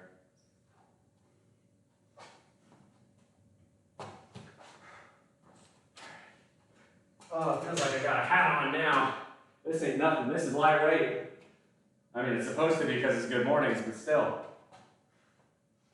right, shoulder width apart. Bend tiny bit on the knees, but mostly at the hips. Keep your view up. Try to keep your spine straight.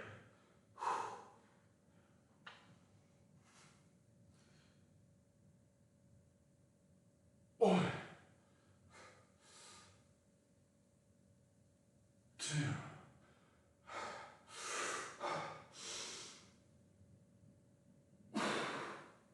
3, 4, 5. All will be revealed.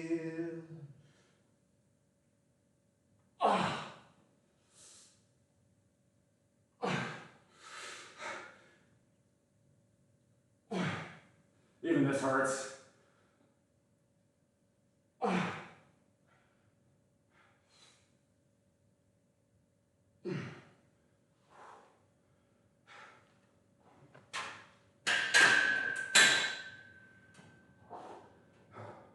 That's hard.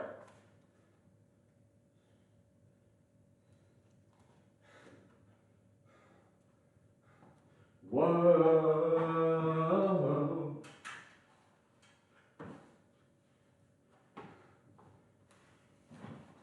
Whoa. Whoa.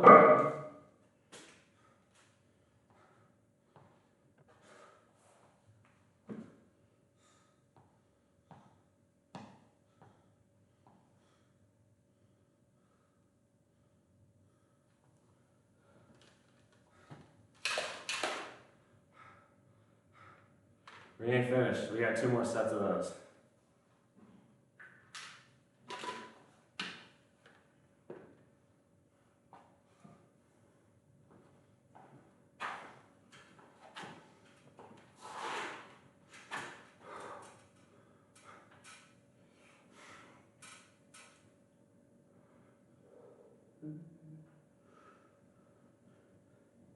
Baby, I've been lying.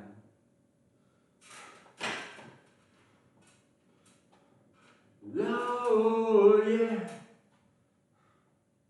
Baby, ain't no denying. You definitely get a high from working out, because I'm in so much pain, but I feel good right now.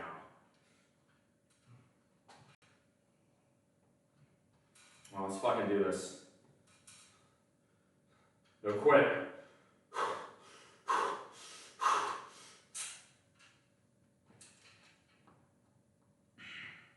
Do every set with purpose. Fire off like you care.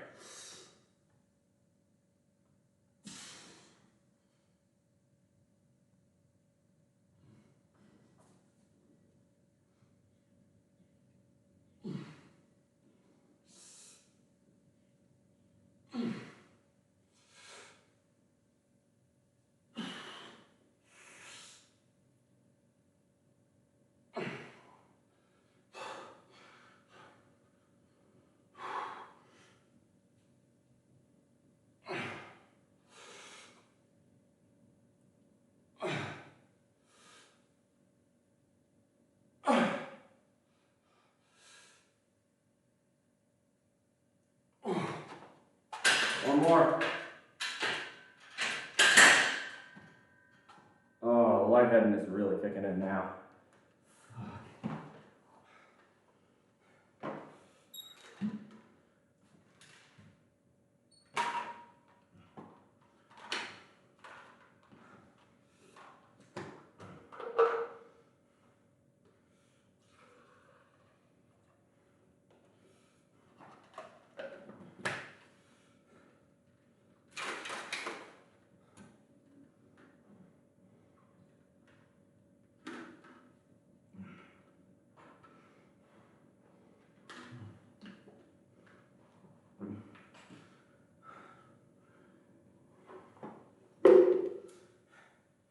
I might try something at the end of this.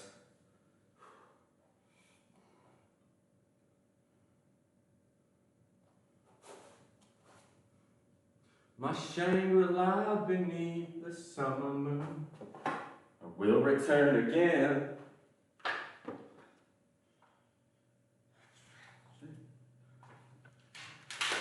Moving through Kashmir. Da, da, da, da, da, da. No quit. Last set.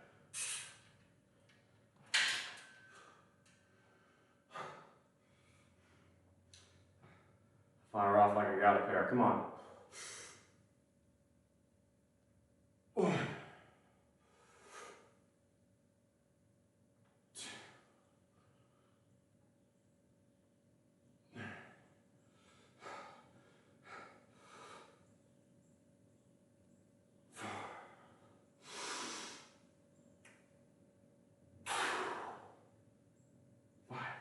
Come on, 5 more.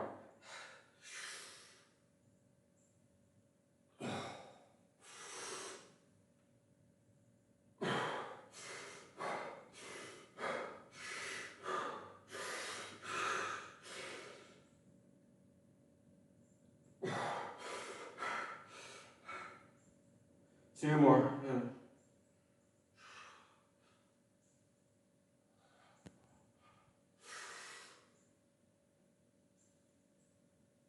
Oh, come on.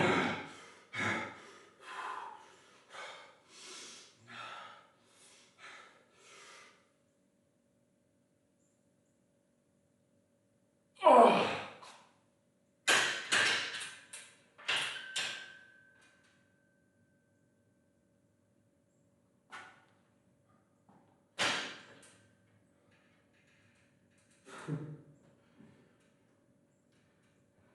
Okay, now we're done. Fuck.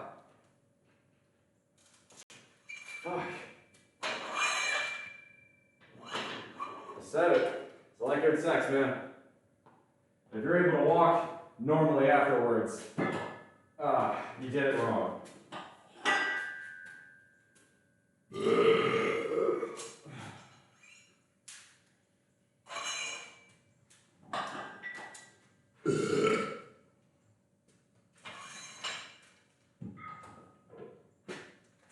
Strong like bull, baby. Strong like bull. Give it your best every fucking time.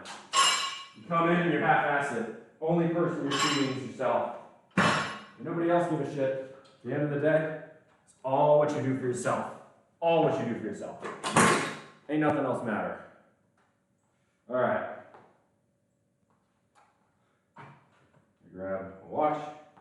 Grab our mascot, Mr. Ferdinand. Set him right there. We are going to sit, relax for a moment. That was really tough. This is one of the harder workouts I've done. Definitely a slow one. That was legit a 2-hour workout. That's all right. There's nothing wrong with that. You know, my workouts when I'm streaming go slower sometimes. Oh, I'm talking to you guys, but I'll set Mr. Ferdinand there. So, welcome to the Financial Fitness Fridays and Q&A section of the stream. Yes, we were eventually going to have that. It just took a while. God above. That was really difficult. Wow. Oh, I may even hit before we're done. I may even hit one little, just rep out, like almost a cardio, really lightweight, hold dumbbells and do some almost goblet squats. Could do that. Quite tempting if I'm honest. Let's see what the stock market's up to today. We've got, we've got a green day. Another one, I should say. We've had quite a few green days now in the market. It's been a little bit of a mini rally since November started. Yesterday was a red day because Jerome Powell came on and said, hey, while we are not looking at immediately jacking up interest rates, we're not ruling it out either, which is, to be honest, a pretty prudent statement. I think the Fed has done, I think a lot of people love to shit on the Federal Reserve, and I definitely think they waited too long to raise interest rates in 2021, but I would say over the last 24 months, the Fed has done a pretty decent job of handling what is not a very good situation, right? An artificially inflationary war in Ukraine, an artificially now inflationary war in Israel. Wars cause inflation. Because what is a war, right? A war requires resources to win. Excess resources that would otherwise keep prices at a lower level, because it takes excess resources to win battles. That can be manpower, that can be munitions, artillery, you name it, right? It requires, vehicles, requires logistics. All of that saps an economy, right? Because that's just going to the destruction of a neighbor. It's not going to improving your own economy, not really. Because, think about it this way, right? Take the Russian economy. Because of this war, Russia has had to turn to conscription. The same applies to a lesser extent to Ukraine, but Ukraine is being invaded, so there is a bit of a difference here. But because of that, right, all that labor, who makes up soldiers, right? Typically, it's men of working age. That is usually between the ages of roughly 18 and 45. Placing Ferdinand in the dumbbell for now, because I'm going to stretch out my back a bit. Oh my God, that feels really good.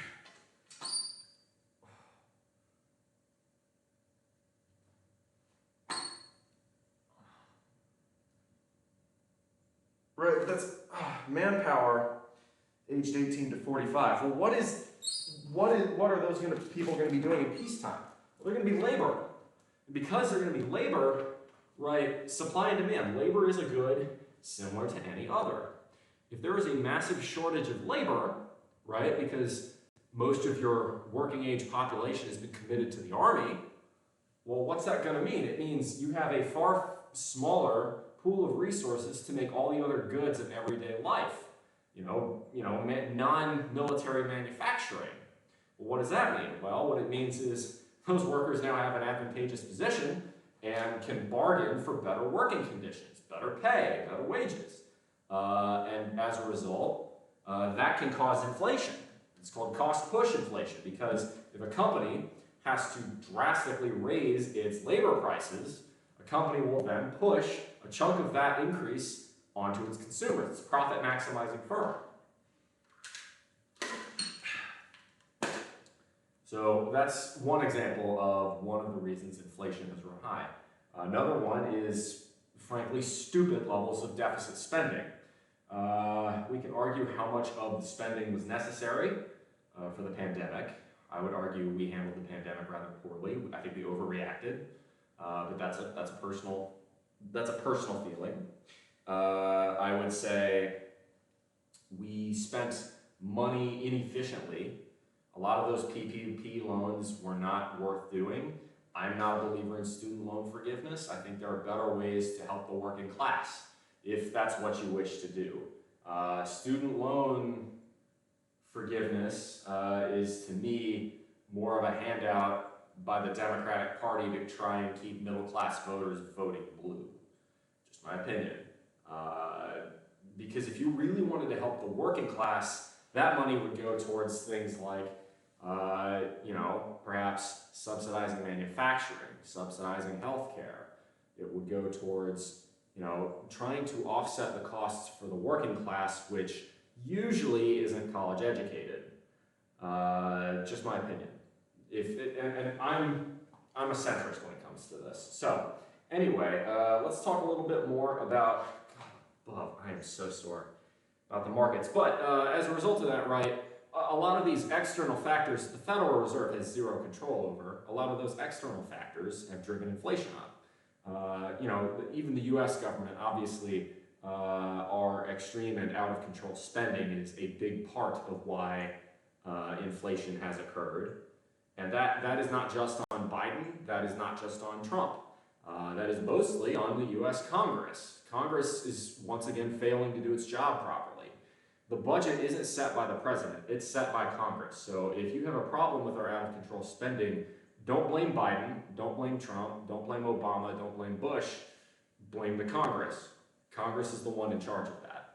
So, and a lot of that is pork that goes to benefiting special districts to keep the incumbency rate really high. So, you gotta, right, you gotta accept that, things like pork do happen, but when it gets too out of control, as I believe it has, that's going to add on a lot of negative effects for the country as a whole. Anyway, despite all of that, the U.S. economy is actually doing pretty good. A lot of people are saying, oh, the economy's in the shitter like it was in the Carter years. It's not. Yeah, inflation's running higher now than it was, say, 10 years ago, but it has come down. It's still not where we want it to be, but unemployment rate is the lowest it's been since the 60s. The unemployment rate, even if you want to, I'm not a huge fan of identity politics, but even if you want to break it down by race, those historically disadvantaged races are still historically low unemployment rates right now. In terms of keeping America employed and working, I would say the current administration has done a lot better. I think a lot of that is due to the excess spending, so it's a balance. But still, what that means is the stock market's running pretty well right now. 2022 was a bear market. I don't think it was officially categorized as a recession. Maybe it was, maybe it wasn't. It was very close. In any case, the market corrected as it needed to, because there was a lot of really stupid money flowing around in the market in 2021. A lot of firms that had no business being as high as they were. Like the fact that, right, AMC got short squeezed the way it did in 2021. Now GameStop, again, not a viable business model, but GameStop had been prematurely shorted in the sense that, right, GameStop was on its face a failing business model, right? Most of what GameStop was doing was getting taken over by online sales. You have Cohen come in, and of course the famous prediction by Deep Effing Value that GameStop, the shares had been shorted. There were more shares shorted than existed in the company, so you could get a Volkswagen level short squeeze. That theory turned out to be very true, and the bigwigs in the market, particularly Citadel, Mr. Griffin, definitely did not take very kindly to that. There was some shady shit that went on. The point is, that was legitimate more in the sense of, the shorts had gotten greedy, but companies like AMC was a dying business model even before the pandemic. People weren't going to movie theaters because why? Really, the majority of AMC's money was selling overpriced popcorn and candy. Making money off the movie tickets, the theaters really weren't making much off of that. So, why? There were a lot of other companies, Bed Bath & Beyond was going tits up. Again, even before the pandemic, Amazon was eating their lunch, stuff like that. Let's try the spicy chicken sandwich at Jollibee. Oh, all right. How was it, bro? Also, dude, my legs hurt really fucking bad right now. I hit it hard today. Not bad, but it's no Chick-fil-A. Interesting. So, because just in your area alone, you got lanes, you got fucking imitation lanes, you got Popeyes, you got Churches, you got Golden Chick, you got Chick-fil-A. There are a lot of decent options for a chicken sandwich if that's what you're looking for. So, Jollibee got to bring its A game, but it doesn't sound like it did. Because the Chick-fil-A spicy chicken sandwich is good, but I wouldn't call it great either. Oh my god. Everything hurts right now. Wow. Dude, even my chest hurts from this workout. That's how bad it is. Also isn't super hot temperature-wise, but I will give them, it's the spiciest fast food chicken Sammy's. I mean, I would hope so. The whole idea is it's Filipino. Filipino food, I would think, given that it's in Southeast Asia, should be pretty spicy. Comes to jalapenos on it instead of pickles like Popeyes or Chick-fil-A. Ooh, you know, that's not a bad idea. You still get, if it's those pickled jalapenos, you still get that little briny taste. Because that's the secret to Chick-fil-A's chicken. They marinate it in pickle brine. And that gives it that lovely flavor. I had a BOGO. I will go again if there's a coupon. Not paying full price though. Understandable. I wouldn't, I mean, yeah.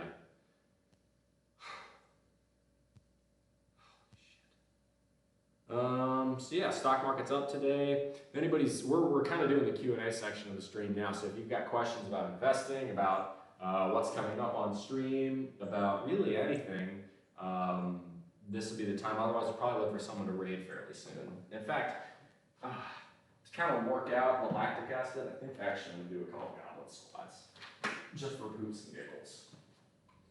While you guys put in, oh my god, I probably shouldn't be doing this. While you guys put in any questions, okay? Q&A, questions and answers. So like, if you've got, this is the way I normally do this live, because you're normally not here at, you know, the end of the streams. The end of the streams kind of work as we do our lift and then we talk about just anything the chat wants to talk about. Usually at the end, you know, on Fridays, because this is the only time I'm streaming and the stock market's open, I call it Financial Fitness Fridays because, you know, it makes sense to do that. But looks like it's mostly a green day today. We've had a good series of them here in November. I think what's going to be interesting is, will the S&P 500 close at or below or above 4,400? I think it might. I think usually we tend to get a Santa rally and a turkey rally. So, you know, between those two, I don't think it's going to pull back all that much. It'd be really great if it ended at 4,500. That'd be a solid return for the year, put it mildly. Because it was at 3,600, I think, last year at the end. So, can we go to the casino tomorrow? It's your, I mean, I didn't have anything planned. The only thing I'd really like to do, I mean, I just kind of want to party. And so if you, wherever you guys feel like going, you and chat can kind of pick that. You know, the only thing I really give a shit about is kind of enjoying walks on the beach and showing the fuck off, because look, I'm not working this hard in here to fucking, you know, dressed up in a suit and tie, if you get my drift. Although, actually, I will say, when I was in Vegas earlier this year, I did go to the casinos one night in a suit and tie, and I felt fucking baller. I felt like people were noticing me and thinking, that guy has money, actually. Like, it definitely felt like, you know, I was gonna get invited to a game of fucking Pai Gow. But like, I was hanging with my bros who weren't in a suit and tie, but I did feel fucking baller that entire night. I very seldom dress up, but I did that one night in Vegas, and it did feel pretty cool. There's no other reason to do that other than just for the drip. Is it drip, or would that be drip, or would that be Riz? Either way, it was pretty fun. Riz is a Generation Z term. I don't think I'm even using it right there. I know it's short for charisma, but like, no, I am not. We going in flip-flops and basketball jerseys? No, we're not. You might be. I'm going in flip-flops and that fucking Muay Thai shirt, brah. Why wouldn't I? That would be drip, but not Riz. Okay. Actually, I might go in my Ultimate Frisbee shirt, because that one's really tight on me. That definitely makes the muscles pop. Also, bro, I'm out of creatine, so I need to order some today. Alright, we're gonna do some goblet squats while y'all ask me some questions. If not, we'll do a raid. 2, 3. Oh my god, that just hurts so bad.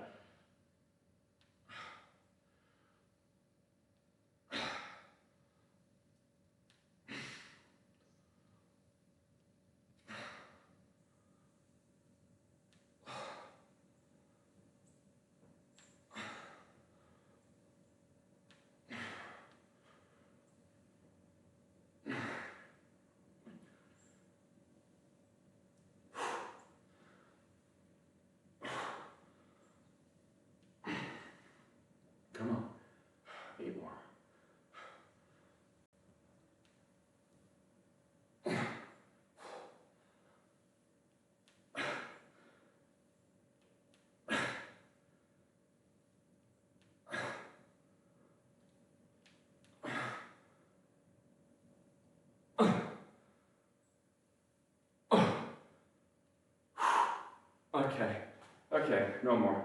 No mas. I'm finished. I'm done.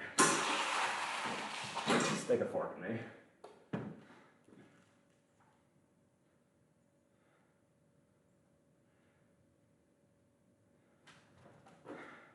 So write down protein.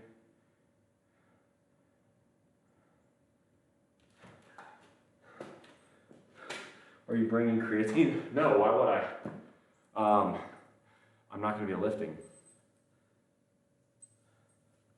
I could. Actually, no, I can't because I'm out.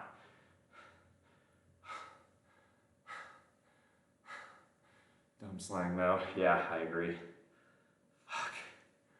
Oh.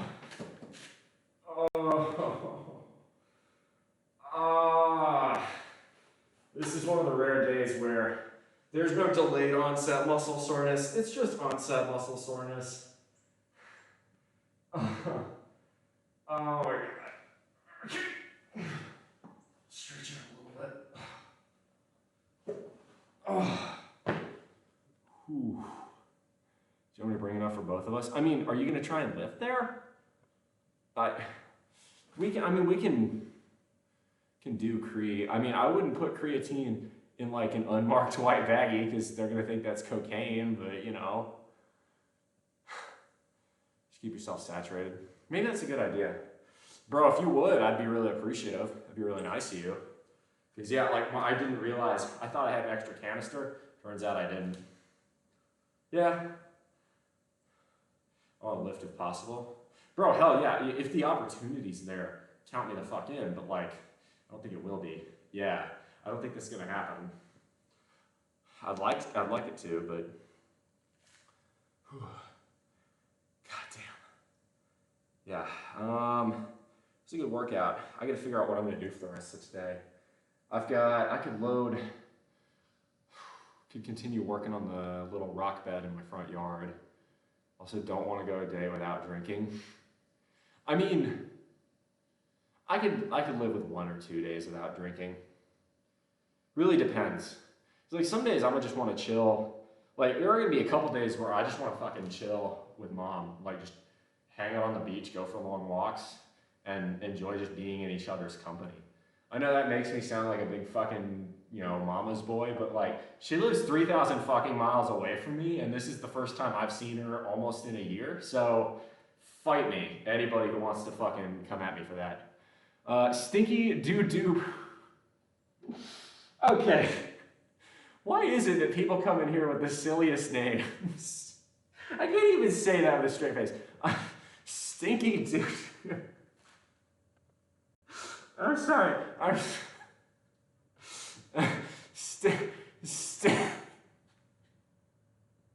don't know why I find this so funny.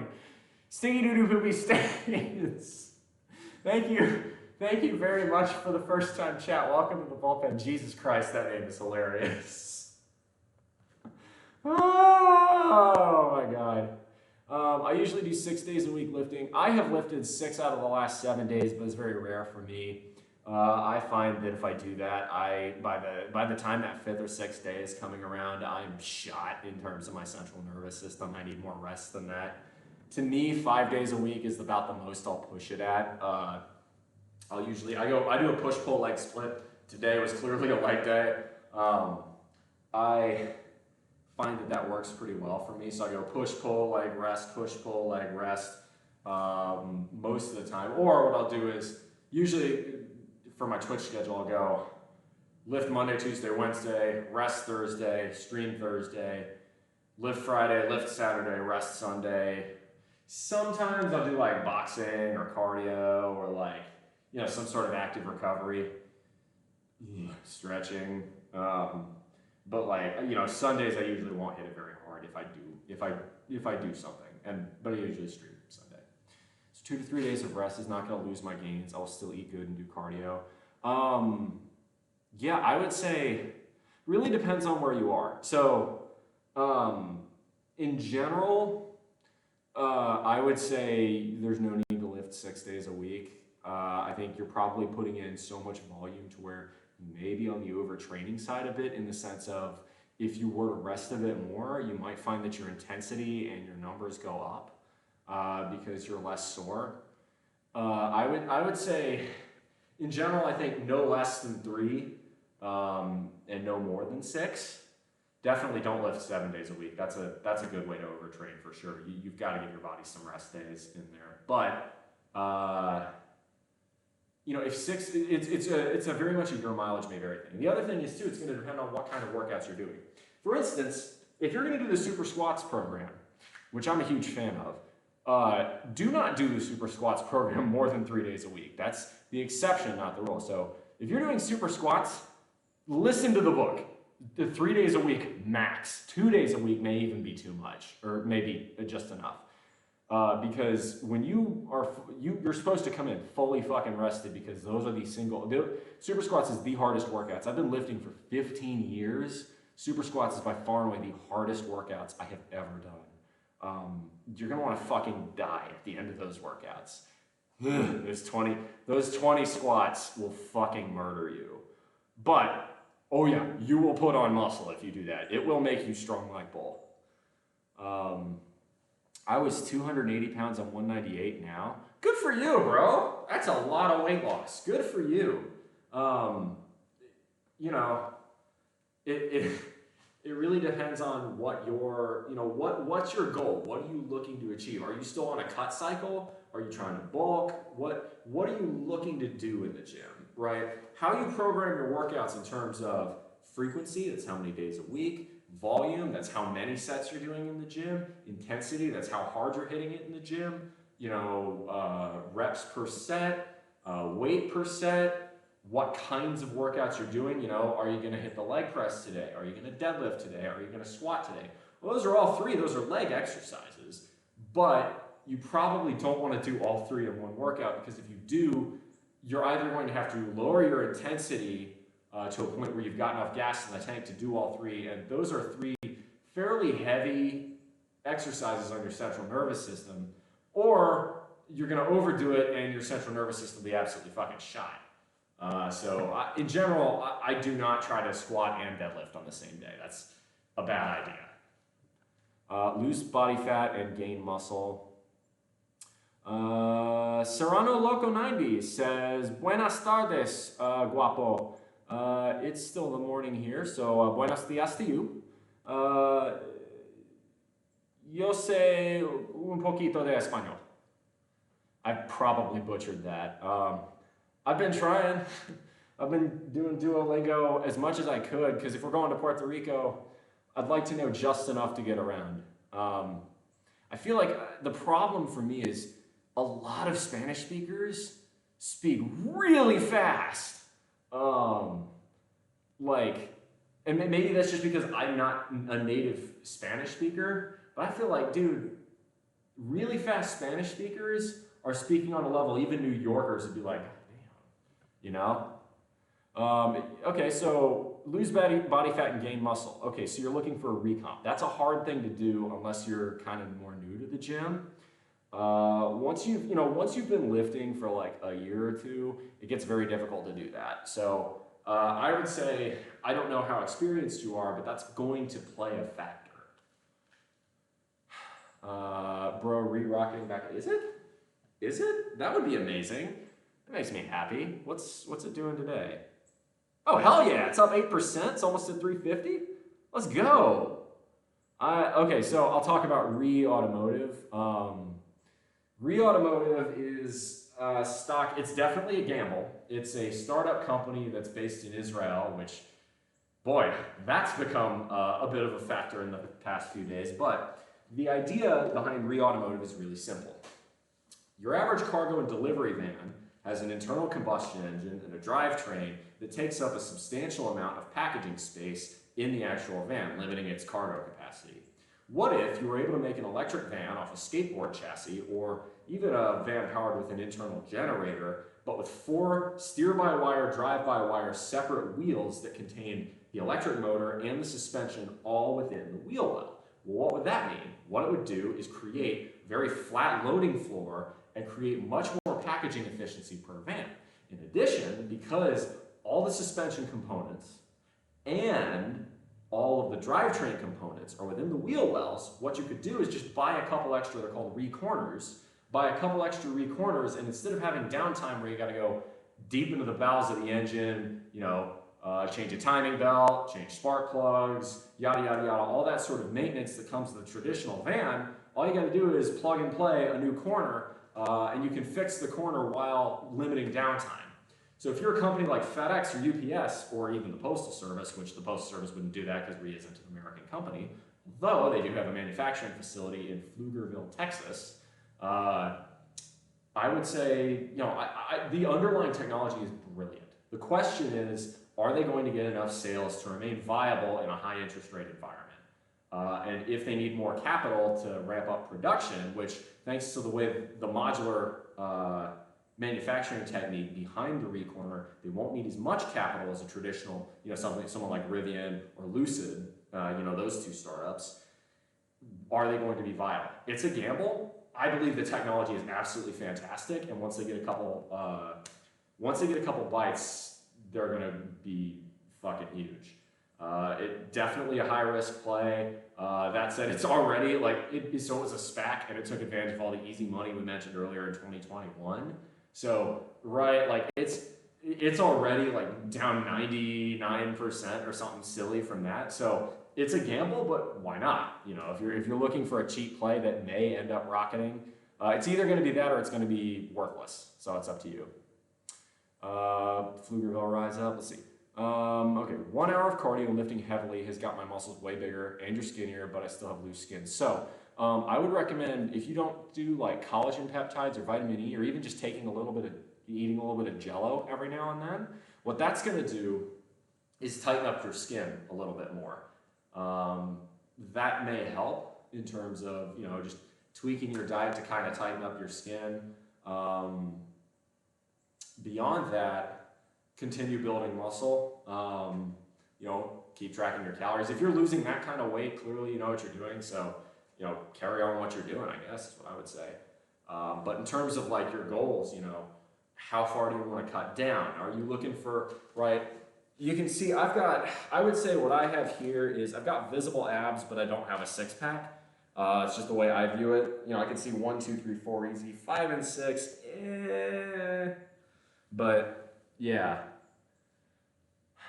Heard how quickly you lose weight affects that too. Yes, I'm a huge believer in the fact that, if you're 300 pounds, you didn't get there overnight, you're not going to get out of there overnight. It's going to take you a year or two. But yeah, fill up with muscle, throw in peptides, so I can't get abs, unfortunately. Yes, you can. Everyone can get, so everyone can get abs, it's just how much do you need to lose? If you have loose skin, I would throw in some Jell-O, some peptides, a little bit more vitamin E into your diet, that will help. Hey, good to see Allie Bagel. Always good to see the girl from Canada up on in here, up from the Maritimes. It is going to be a lovely 82 degrees today here. Just thought you should know. That's me being smug. Don't worry, I'm still getting destroyed by the mosquitoes. I have a six-pack. I mean, if you've already got a six-pack, then I don't know how much more fat you want to lose. Oh, with Bud Selects in your fridge. Funny. There's another one, good little tip. If you are looking to continue building muscle, do not drink alcohol within, ideally, at least 6 hours of working out. The reason being that the way your body builds muscle is your liver converts protein into the amino acids necessary to rebuild torn up muscle, which is what you're doing by progressive resistance, weightlifting, right? Your liver's very good at that job, but it can only do one job at a time. So if you ingest alcohol, it converts into ethanol, and your liver is saying, shit, stop everything else, that's poison, we've got to filter that out first. We've got to process ethanol before we can process protein. So if you go for a big lift and then you celebrate with a beer, what you've just done is waste your time. Now cardio, a lot of Olympians after, cross-country skiers in particular, they tend to do this because they're from Northern Europe, they'll have a big cross-country ski practice and they'll finish it with a beer. That's a lot better, or like rugby players will go and do beer. But if you're lifting, stay away from alcohol afterwards. You can go, if you have to, go for an NA beer, but definitely avoid where possible. So otherwise, I think what we're gonna do is do a few more questions. Otherwise, I'm gonna look to raid someone pretty soon. Any other questions? Because this is the last y'all are gonna see of me for at least 10 days. Because your boy's gonna be in Puerto Rico, so I figured the chat would be fucking popping off. I mean, we got a couple people in here, but I figured, you know, my chat would be like taking advantage. This is the last of me that y'all are gonna see for a good minute. I mean, on Twitch anyway. I'll still be around on Discord, of course. Yo, Ball of the Art says, got a car question for you. You're a Volt owner, right? Yes, that's correct. I've got a Volt. Yes. By the way, for those of you who are new and are not on there, my Discord's right there. You can use that link.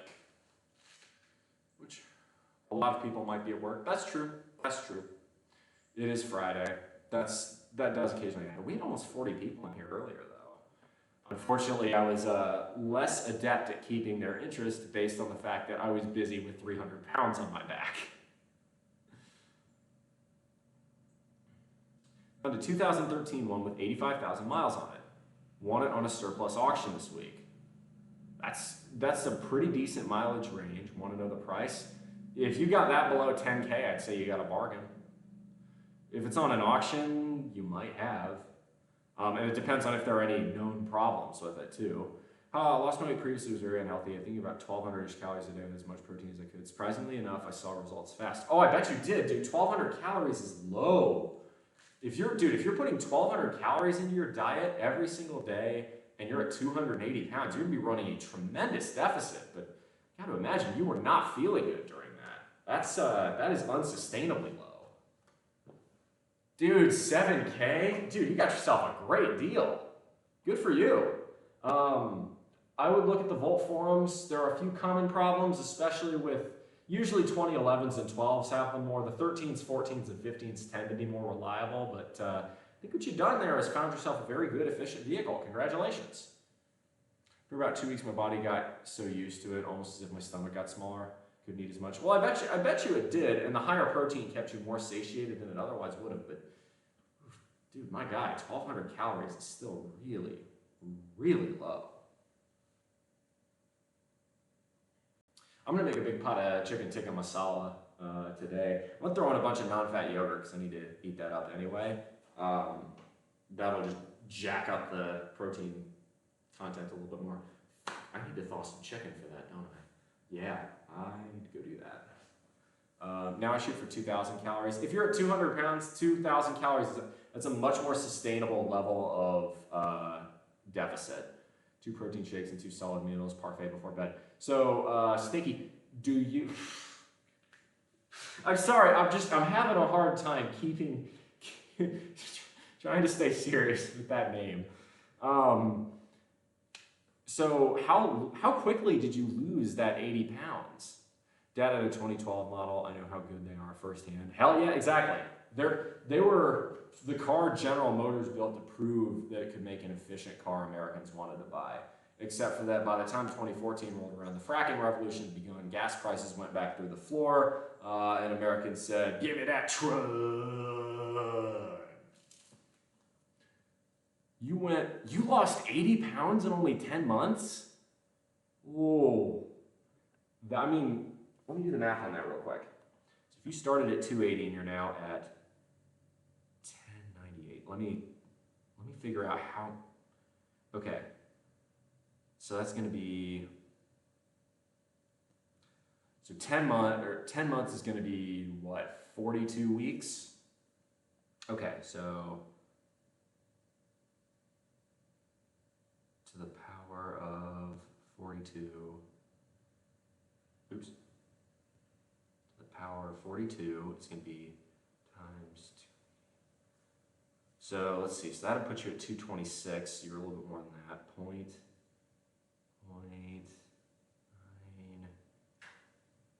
925 to the power of 42, 280. So you were losing about 0.75% of body mass per week. That's pretty damn good. You know what? Honestly, credit where it's due, man. You did great. That's not as unsustainable as I thought it was. Shit, I thought that was gonna be 1-2% per week, which that's getting into muscle loss territory. But congratulations, man. You kicked ass. That's fantastic. That's actually a little under. So 10, yeah. So if it took you just about a year, you were still not even losing 1% of body mass per week. So that is sustainable. It's aggressive, but it's sustainable. Hats off to you. That is a very difficult feat, what you've just done there. That's incredible. That's incredibly impressive. Very, very impressive. Definitely. I would love to have you on my Discord. You can tell your story about weight loss in my diet channel. That may be very inspirational to a lot of people trying to do what you did. So I invite you very cordially to check out my Discord channel, Stinky, because fucking name. Because that's a very impressive feat. That takes a lot of discipline. So I think that's going to be about it. I think we're going to look to raid someone. Let's see who we got for raiding.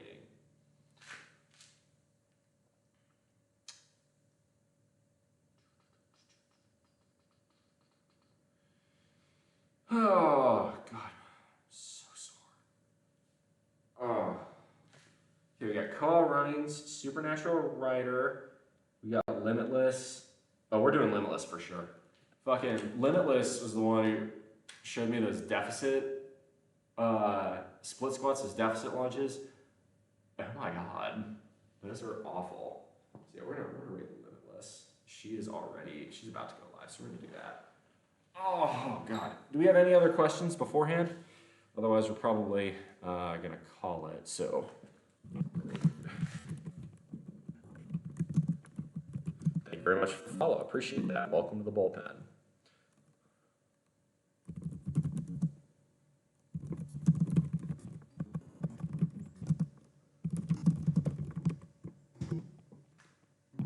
So I'm gonna put that as the raid message I joined. Sure. Awesome. Thank you. Otherwise, we're going to want a before and after pic. Yeah, freaking post it in my server, bro. That'd be amazing. Which channel? You can put that in either your introduction channel, or you can put it in the diet channel as a good inspiration. Or you can put it in the inspiration channel. Really, you got a couple options there. I think we're gonna go ahead and raid. So we're gonna raid. Let's flip this. Oh my God. Oh, I'm so sore. Yeah, we're gonna raid Limitless Fitness. She's awesome, y'all. Give her all your love. We're gonna do that. And I will see y'all in a couple of weeks, I guess. If you want more, check out the Discord. Until then, thank you all very much for watching. As always, make good decisions. Those good decisions form your habits. Those habits form your values. Those values form an ethos. You be the guide start through the rough waters of life. Holy shit, my legs are killing me. Much love, y'all. Come in for the hug. Oh, big hug. Ouchie. Let's go.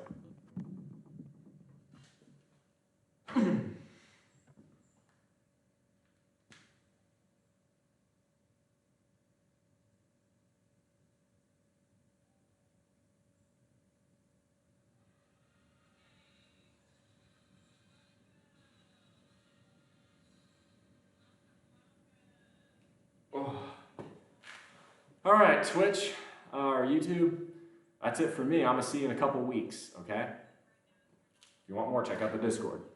Peace.